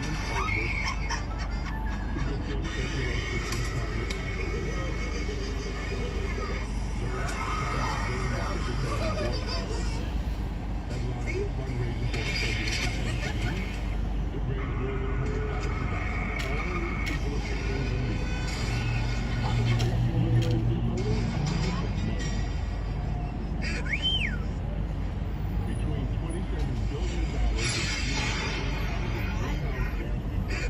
If your loved one had hernia mesh surgery and experienced complications, please watch this short video. You may not realize this, but thousands of people across the country are filing lawsuits against the manufacturers of their hernia mesh because they experienced complications after their surgery. If your loved one experienced complications and want a free case evaluation, click below today. It's תתנהג כמו גורילה, ויש לך כוח כמו גורילה, ואז אתה לא משתמש בכוח של גורילה, אז אתה צפרדע. אם אתה גורילה, תתנהג כמו גורילה, ויש לך כוח... Buildable lot with road access for sale in Ocala, Florida for... I want to brand you for free. Michael Jordan was a brand. Tom Brady's a brand. Quick, stop. I want to brand you for free. Michael Jordan was a brand. Tom Brady's a brand. Kobe Bryant was a brand. Roger Federer was a brand. Phil Jackson was a brand. Lionel Messi is a brand. Before you say, oh, these are all sports athletes. Well, Quick, stop what you love your outfit. I'm just trying to see your outfit. I'm just trying to, it's a channel. The diamonds, how much did you drop on it? How much did you drop on the chain? I mean, I didn't buy them. Your boyfriend bought them? Yeah. I mean, I'm sure you dropped like, I don't know, 80K. 80 bands? It's got to, right? I don't know. Just hold that bracelet up. How much you drop on that? I don't know, maybe like 40K. 40 bands? 40 bands. Okay. What about the shirt? How much you drop on that? Oh, no, I bought this. Like $20. 20? Yeah. Okay, and what about the shorts? They're from Levi's, so maybe like 60, 80. Okay, and what about the boots? The boots is going crazy, man. You finna do some line dancing? What's going on? Yeah, I gotta, rep my hometown. But they're Steve Madden, so 120. 20? Yeah, my man bought this for me. How long y'all been together? About a year now. Oh, okay, so y'all locked in. We're locked in. Are you locked in or locked up? We're locked in. Let's, is it cool if I hit it with the, a diamond test? For sure. Sure? Yeah. Positive. Yeah. Can you get a close-up on him? Alright, wait. I gotta go. No, wait, it's gonna be real quick. I gotta hurry. It's gonna be real quick. It's gonna be real quick. You're not gonna want to go see them, right? If they're not real, you gotta make sure they're real.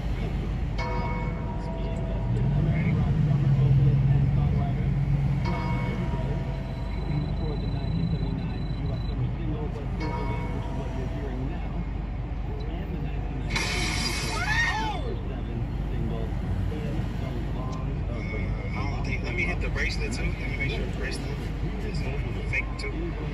It's fake. Oh, well, okay, wait. Hold on, wait. Let me just do my job.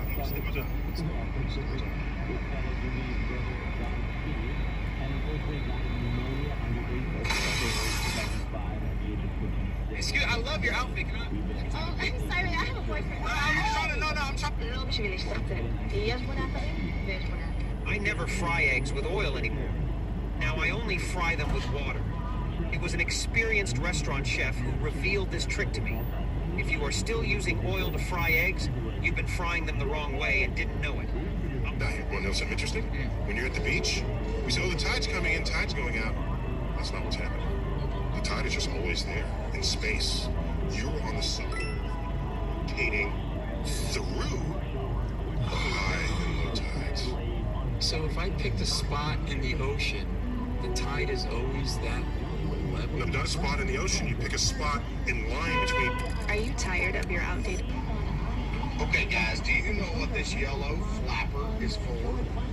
It's fiberglass. Plastic fiberglass. Flopping, rubbing the paint off the rim.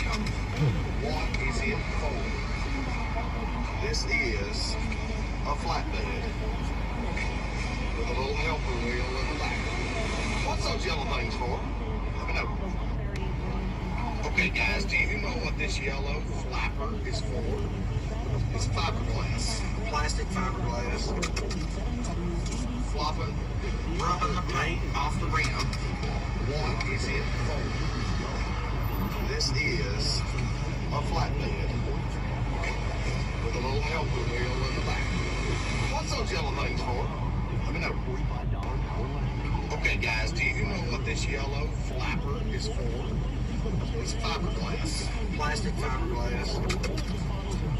Flopping, rubbing the paint off the rim. What is it for?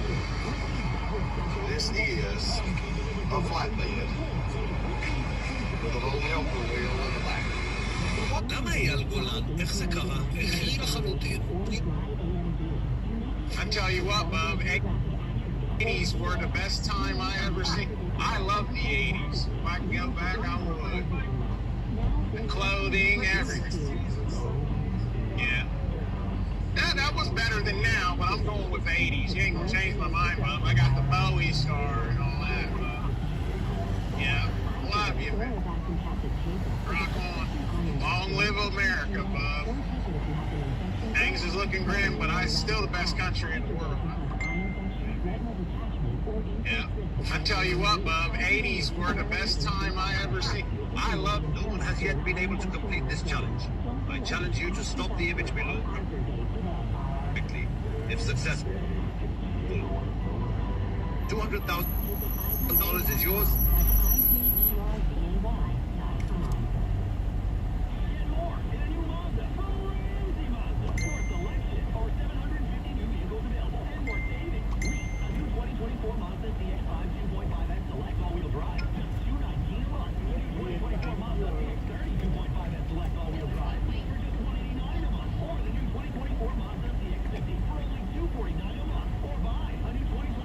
Excuse me, can you tell me about this really weird building? Oh, of course. This is Hearst Tower. Now, you may have heard of William Randolph Hearst, the publisher. Well, he had an idea to build one of the tallest buildings in the world.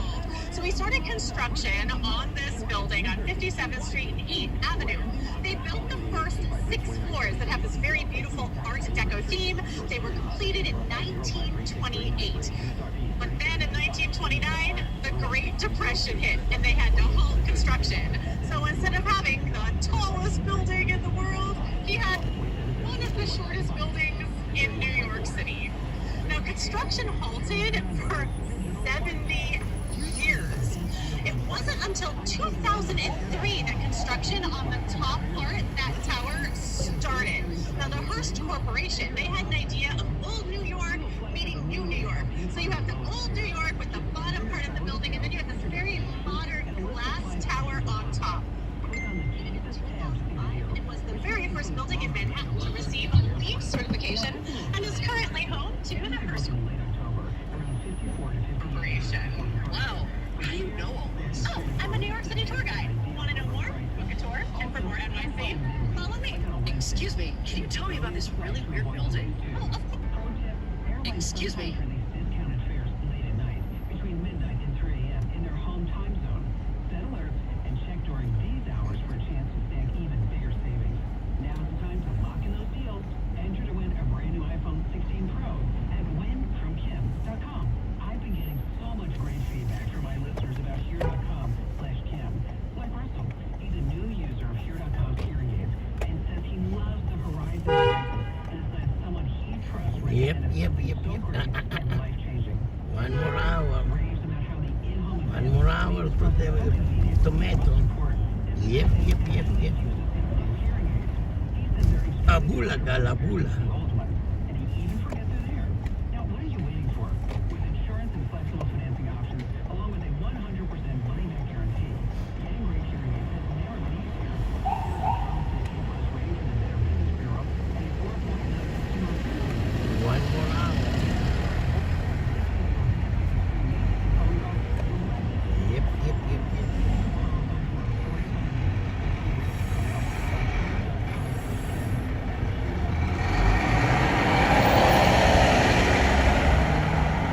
Delivery.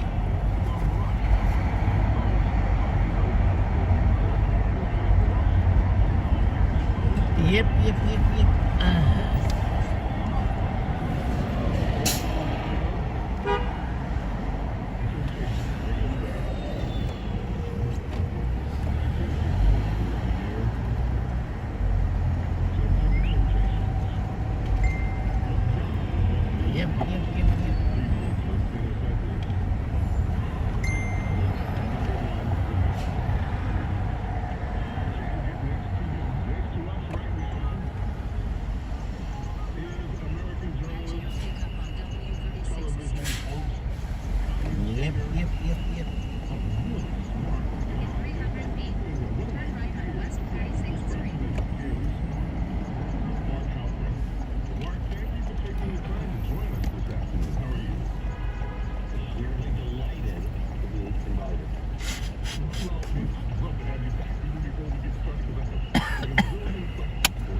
Internal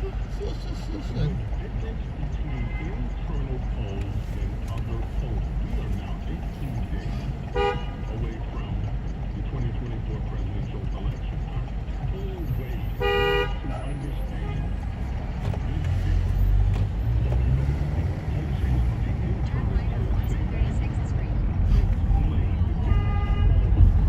Delivery. Well, first of all, I don't think you should invite me back to see if I screw it up. Let's see what you will. Juho is in the will. Pick up Juho. Steakhouse.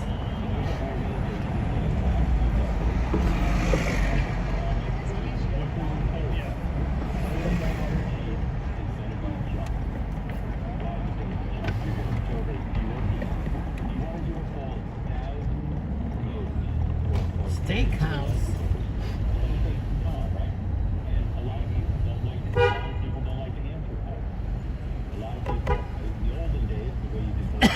No, Max.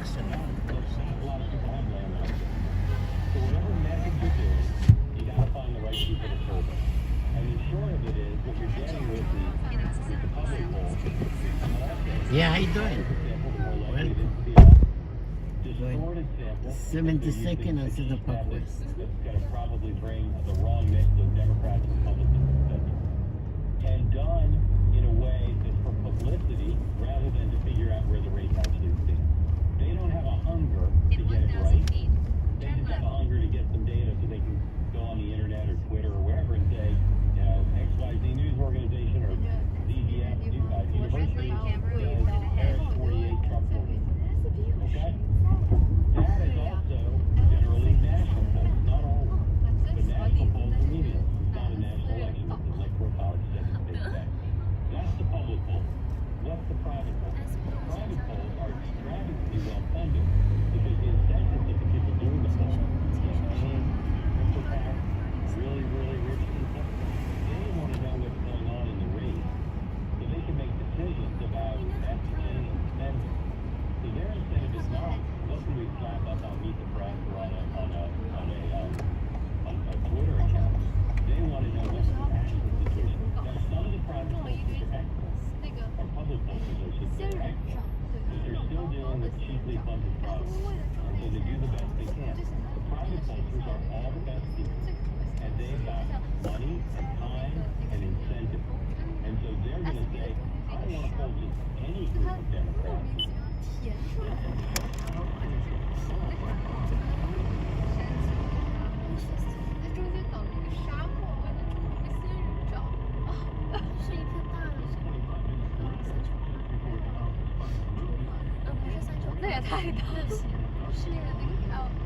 对，所以他就被踢出了他们的群聊。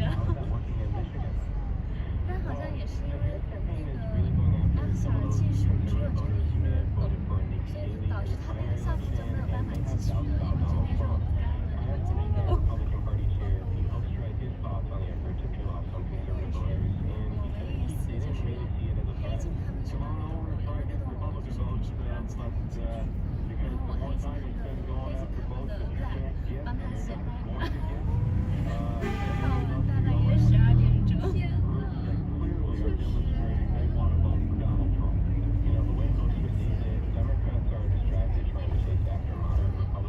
而且我当时坐在他们的位置上帮他写代码的时候，一回头我的包里有一个人，而且他是一个浑身绿色的人，后面发现是他们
But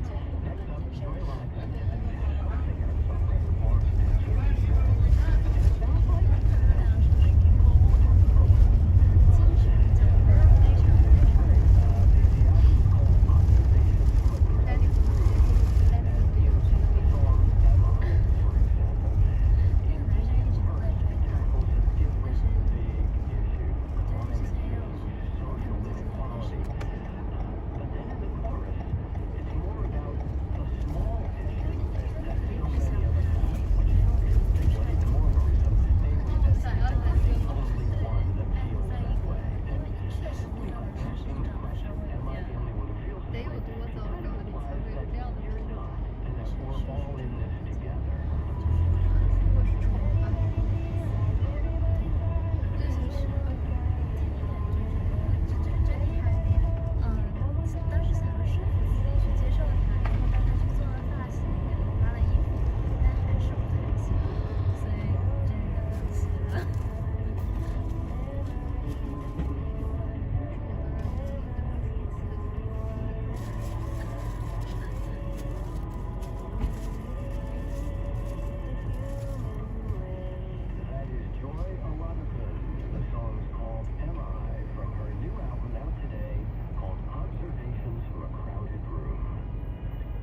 can now reach and vote counted. We're trying to contact every worker individually, whether that's by call or by door or in the break room. And so I'm trying to phone bank 8,000 workers by the end of the week. What unfolds on camera becomes a crucial chapter of modern labor activism. Union is now playing at New York's IMC Center. For more information, visit WNYC.org/.com. 好像上次我们之前旅行的时候，都是我想一在家里特别想念我妈，就很随和，她可以让我们随意安排，也不会太多的管各种方面的东西。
我脑子里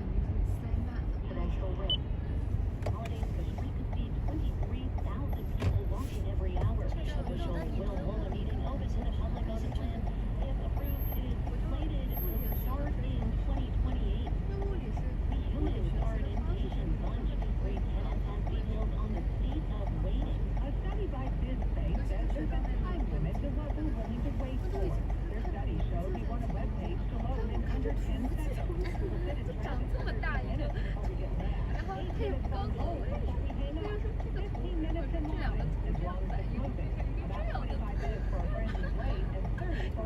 化学对我来说，然后我就大一个。Governor Kathy Hochul announced that SUNY and QE college application fees will be waived for New York students starting on October 21st. Hochul said over 50 private colleges and universities throughout the state will also offer free application opportunities for high school seniors during New York State college application month. In some sports, New York Mets can take on Dodgers in Game 5 tonight, but fans keeping the pace alive. As this team doesn't know how to stay down. They proved it before, they're going to continue to prove it. They don't know how to stay down. It's going to go 7 games. Channel for 5 at all beat. Now your forecast from the West Coast Weather Center. Overnight clear, low at 47, 56 and sunny. I'm Liz Red Valley. Remember, the news never stops at WBBCRadio.com. Welcome to the 5 o'clock show. It's time for Common Sense. Now, it's Cats and Cosby with John Catsimatidis and Rita Cosby, standing for truth, justice, and the American way, bringing common sense to the world. Now, here's John Catsimatidis and Rita Cosby. It's a true pleasure to be with you this evening. It's a real pleasure. And it's really a pleasure anywhere in New York without a subpoena for my appearance. Wow. Well, yeah, 3 people in the studio that were there last night.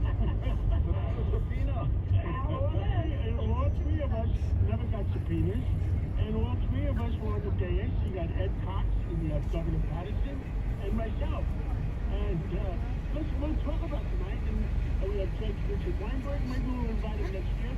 And we got Rita Cosby. And I've been to many of them, and I was watching last night, by the way, you guys, that was such a great moment with the president, with former President Trump, and I bet it's another funny one who also commiserated with Eric Adams and said, hey, I've complained about the migrant crisis, you're complaining, you got, indicted, and what did you think of it? It was terrific, and Mayor Adams was really eager to hear how he's going to do that. And you talked to the president, too. There was some video of you talking to the president. Well, the president and I had mutual consent with a certain individual. I won't mention the person's name. I no longer Is with the person sitting in the room? No. Okay, good. Okay, good. And we were carrying on about it. And I think people watching us weren't sure that we were having a pleasant or unpleasant conversation. When the president realized that, he put his arm around me and said, no, we're talking about an old friend that we met. And he was very cordial, right? Very.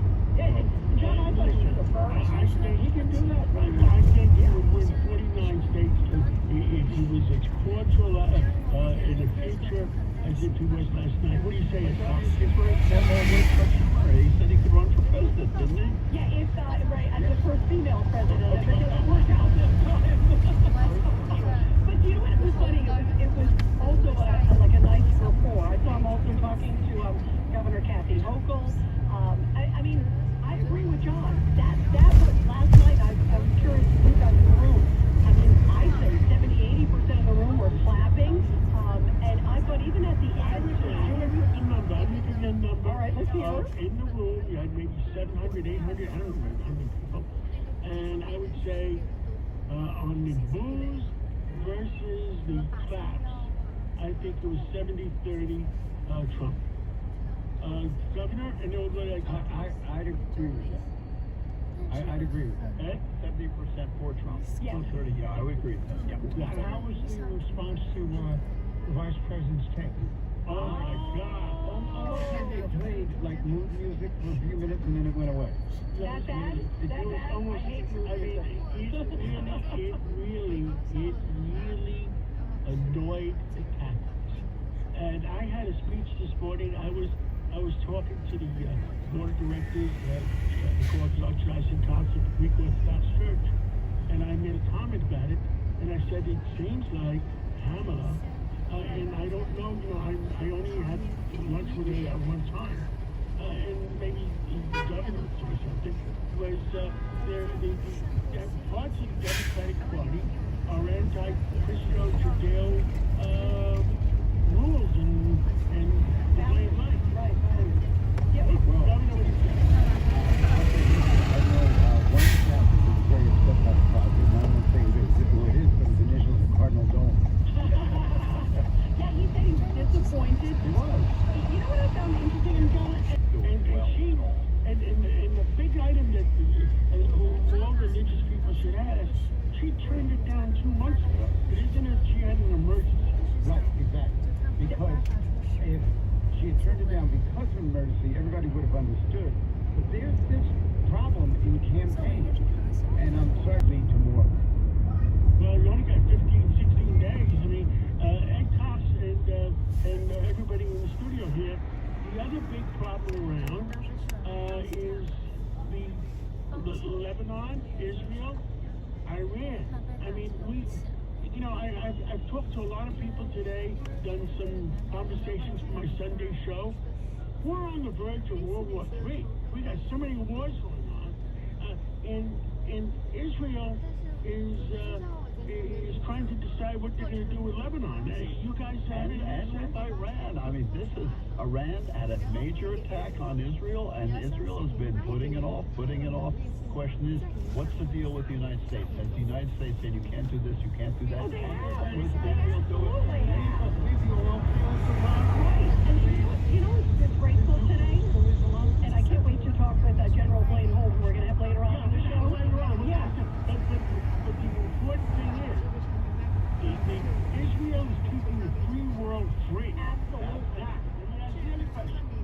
If they did what they thought was right to keep the free world free, would President Biden at this point back them? The answer is no. And I'll tell you, Your opinion. Yeah, my opinion. Country of 8 million people is keeping the free world free. Yes. Incredible. But here, I want to say one thing. Great skill. But hang on, we heard from Biden today a little bit ago. He's pumping his chest. Oh, like we got Sinwar. Give me a break. Yes, exactly. Governor Henderson. Look at the map. You can't go in there. Look at the map. No. Who knew she could read a map? And that's where Sinwar was. Just that if Israel goes ahead and does what they think is right, it will be very hard for Biden or whoever is president to go against them because of what all of you just said, that they're really attacking the problem. Rather than waiting for it to envelop us, why beat Hamas and Hezbollah and then back off and let them regenerate? Why do that? I agree 100%. And before we go on to our first guest, I want to say one more thing. We'll talk about it next one. Now, Cuba. It's 110%. We're back at 120% for Harris. 1 step has done it up.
Okay, I'll put a sign here. Thank you. Have a good day. Take care.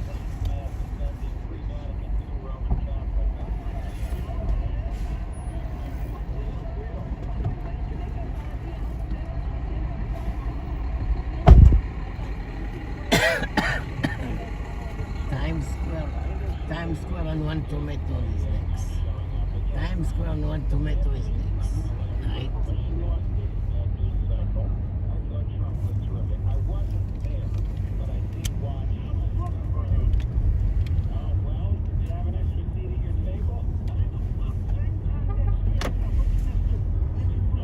Judge Weinberg. Oh, it'd be my pleasure. With Judge Weinberg, I would sit with Judge Weinberg on a picket fence, and it would be my pleasure to be there at that dinner. I don't want to talk to you guys after you get off the fence. Anyway, go ahead. I thought the president was terrific, and even though she did make a couple of funny one-liners, I thought she really made a mistake. Ask President Mondale what happens when you don't go to that dinner. 49 states. He lost. Right. Governor Patterson, you had another comment before when we talked. You said somebody else lost 49 states? Oh, it was McGovern who lost Correct. 49 states when President Nixon didn't show up. And McGovern made this comment at the dinner that Nixon wasn't there, but he's sure that he was listening in, making fun of the bugging in the Watergate situation. By the way, you know, one of the funny lines last night was about Tim Walz, that President Trump said. He said, you know, Tim Walz, did you hear? He said Tim Walz wasn't here, but I'm sure he'll say he was. Very funny. Yeah. Was Vance there, Rita? No, he was not. No, he was not. Also, Judge, I want to get your take on this other. Speaking of which, because one of the things they talked about at Al Smith, and we played the line at the beginning, Judge, it was very funny, where he said, hey, you know, I'm here, not on a subpoena. I'm happy to appear basically here at Al Smith. Today, Judge Chutkan in D.C. said, oh, I don't want to interfere with the election. That's why I'm putting out some of these documents from, January 6th, tied to Jack Smith, a lot of it's grand jury testimony and other things. How is it not election interference to put it out right now? I mean, come on. I haven't seen these materials. I've read a couple of articles in the past 2 hours from reporters who have, and there's no there because, as Judge Weinberg could tell you, much of this stuff is grand jury material, and he can't release it, and she's not supposed to release it, and it was all redacted. So of the hundreds and hundreds of pages, there are so many that are all covered in black because you're not allowed to see anything. They're doing it for the headline, Judge. Well, they are getting a headline, but once you go beneath the headline, it doesn't damage Trump at all because there's nothing new.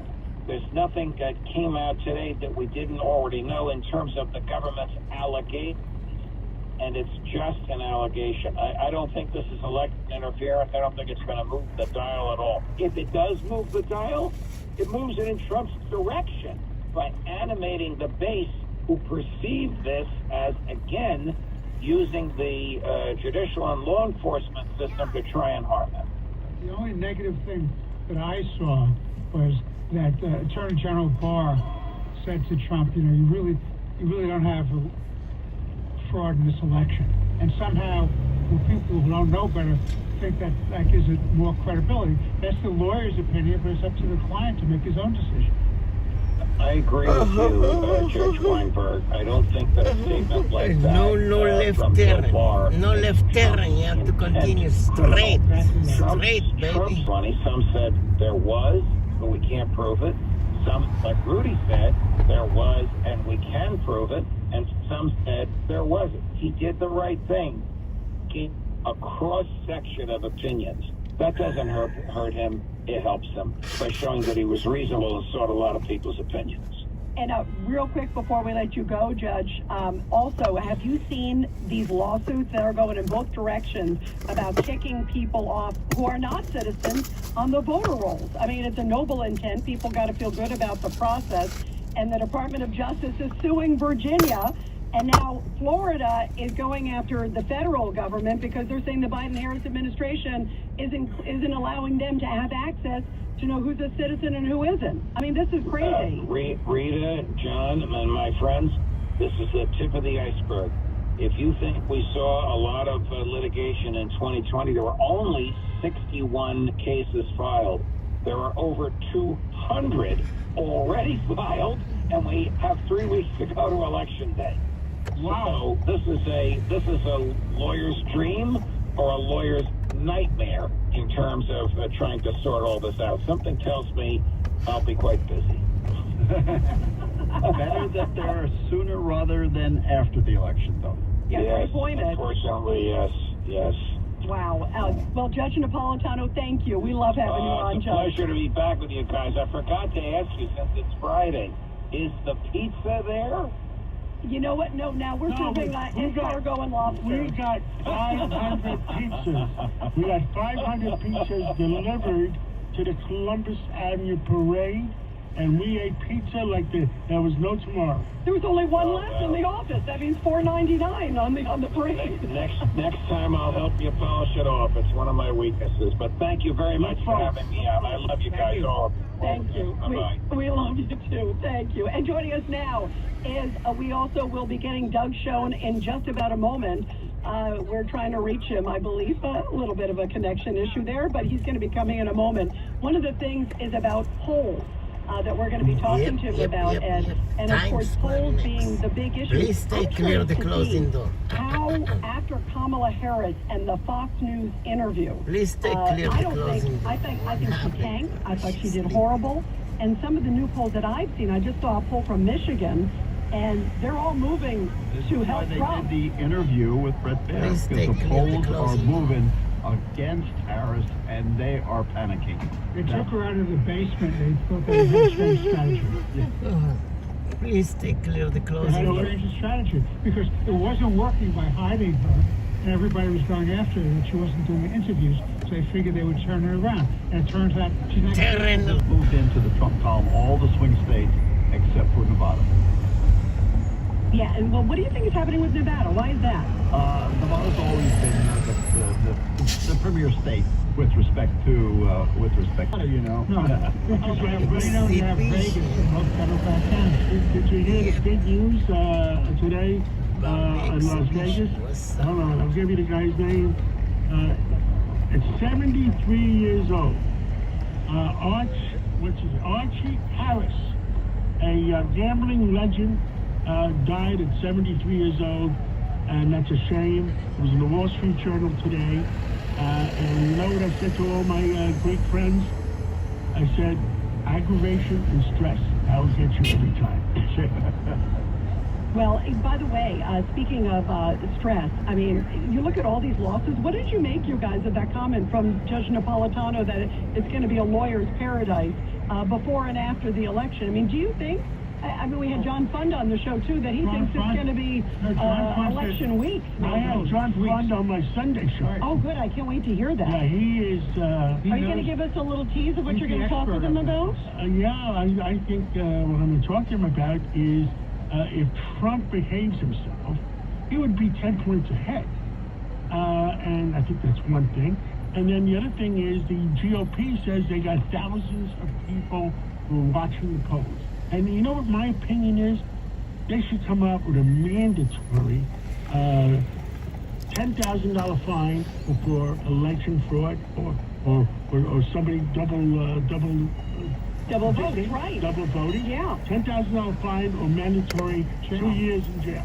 Yeah, there should be. There needs to be sort of the fear of God. Right. We want honesty. We want honesty in the United States. Why do you think the Justice Department is suing the state of Virginia for cleaning up the record rolls? Maybe that's why they can't allow Trump to get elected, because some of them may go to jail. Yeah, that's ridiculous. That is preposterous. Well, you guys, we're going to take a quick break. We have Larry Kudlow after the break to find out what's happening in the economy. And also we have Rich Lowry coming up on the border, General Blaine Holt, and a lot more. Another action-packed show. We'll see. We're working on it. And now, with another business success story, here's Joe Conway. There are still fewer people in offices, and Eli Dvorkin of New York Center for an Urban Future says here's what New York needs more of to bring more customers and business back in Manhattan. something like a Stone Street downtown, in the financial district. And that is? An old cobblestone street from the 18th century. It's full of outdoor dining with actual picnic tables and awnings and canopies, and it's absolutely packed. But where else would something like this go? Maybe it's a block in East Midtown where we still have more of the office buildings, somewhere around Park Ave, or a little bit further north above Rockefeller Center. And keep converting old buildings into residential buildings like they did in the financial district. It's one of the reasons why that neighborhood has rebounded as successfully as it has. Some businesses have moved out of Midtown to Lower Manhattan, Brooklyn, and Queens, and some have moved to the suburbs for more business. For more on growing a successful business, go to WABCRadio.com/Joe. I'm Joe Connolly, 77 WABC News. Fastech Industries helps with all your construction, demolition, and weekly waste removal in all 5 boroughs of New York and every corner of New Jersey. Fastech is the #1 provider of recycled products for 1,600 Other companies. We all hear the radio ads about the do that. Tax Relief Advocates is different. TRA is here to tell you that if you owe money to the IRS, whether it's $5,000, $50,000, or $500,000, we have a solution. It doesn't matter if you're sitting in your car, at work, or with your kids. No matter where you are, call now. 800-579-9068. Don't lose hope. TRA can eliminate or reduce what you owe to the IRS. Generous programs are now available that can give you a fresh start. Our passion is taxes and helping individuals fix their IRS problems. We have over 1,000 5-star reviews on Google and an A+ with the Better Business Bureau. You don't need to be afraid of the IRS any longer. End your tax nightmares today by visiting us online at PRA.com or call 800-579-9068. That's 800-579-9068. Tax Relief Advocates. Real solutions for real people. The following is a paid issue advertisement. Americans love using their credit cards. The most secure and hassle-free way to pay. But DC politicians want to change that with the Durbin Marshall credit card bill. This bill lets corporate megastores pick how your credit card is processed, allowing them to use untested payment networks that jeopardize your data security and rewards. Corporate megastores will make more money, and you pay the price. Tell Congress to guard your card, because Americans lose when politicians choose. Learn more at guardyourcard.com. Paid for by the Electronic Payments Coalition. Mark Guggenheim Museum and 77 WABC. Both are real New York. A common sense recap of the day's biggest. Rita Cosby, Cats and Cosby on 77 WABC. And we are back here on Cats and Cosby. Lots of economic news, John. A lot of economic news, and we have the country's #1 expert in what the heck is going on with the economy.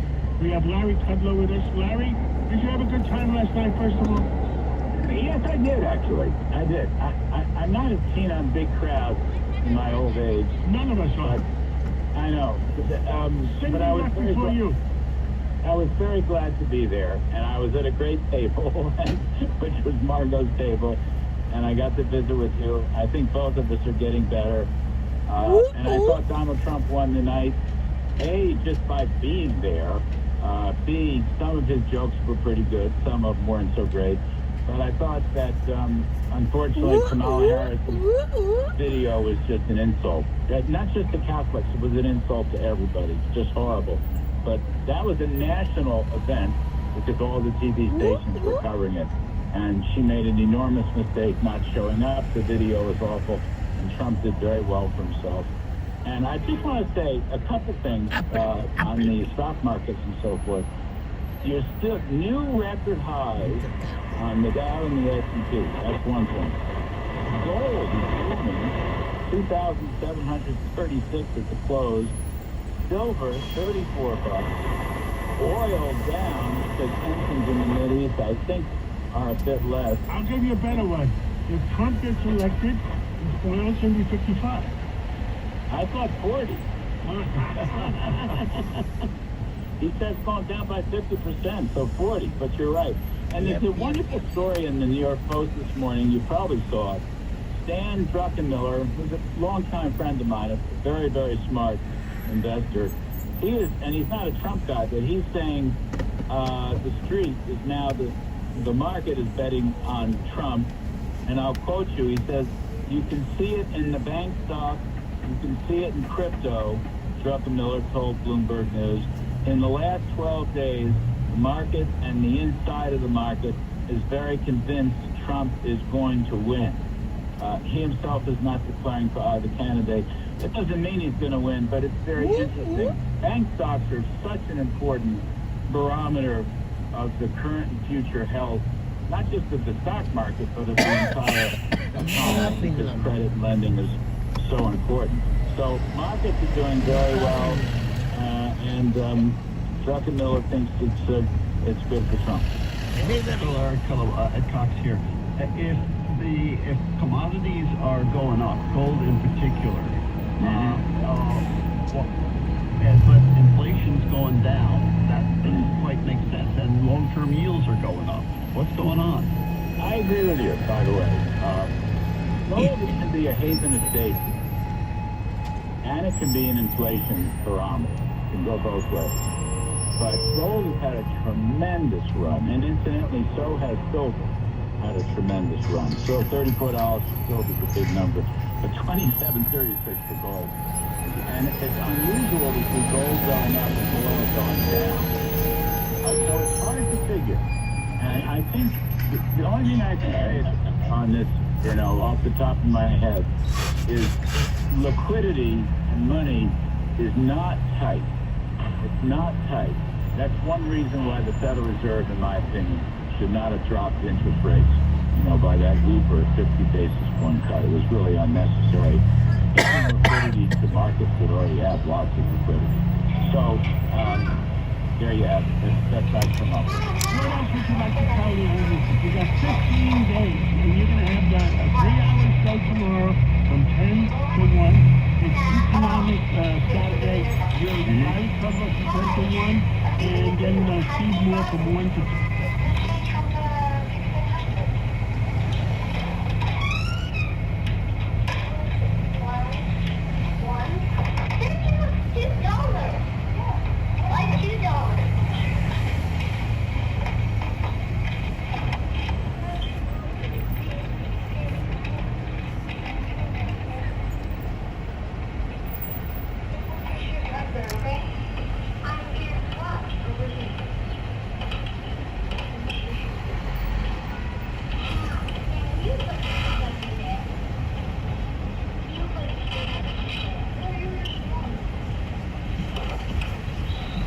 New York, tumble timber tumble, New York,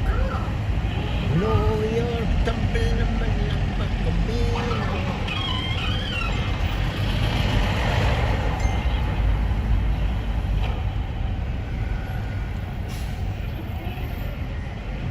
Yep.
Mashiach. Yeah, 3 more months. Beware of pickpocket, beware of pocket, beware of pocket. Yep. Summer clock, in 2 weeks, summer clock. Changes the summertime.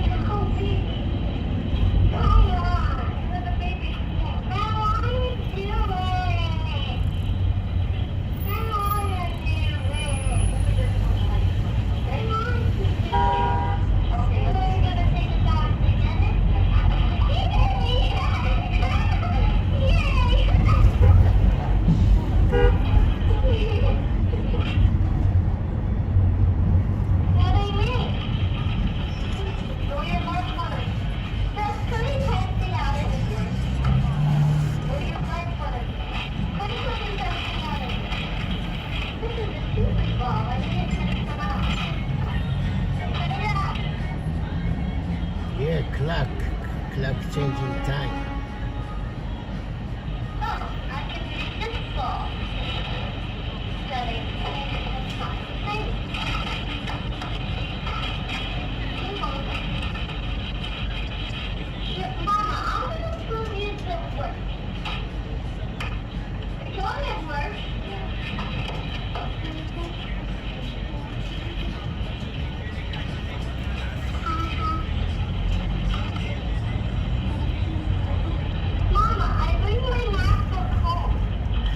Mama drama.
No coffee in them.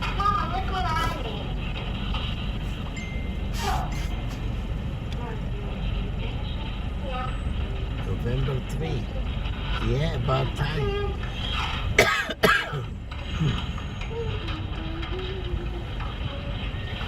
I don't like this changing time. I want it to be light all the time.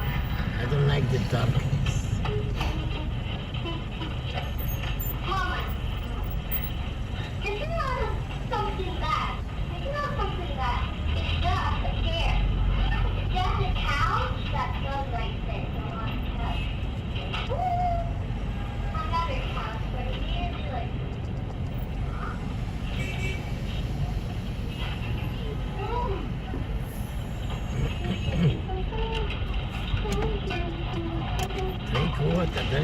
Drink water. Drink water.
everybody have a good weekend. Maybe we see you again in a weekend. Thank you for the cooperation. Cooperation. Halloween stories. Halloween story here. Marcolin Halloween. Here you go. Here you go. Whole food, my favorite tomato. Thank you for checking in. God bless. See you tomorrow. Peace and love. Peace and love. Anybody out there, thank you very much. You have a good day. Happy Halloween.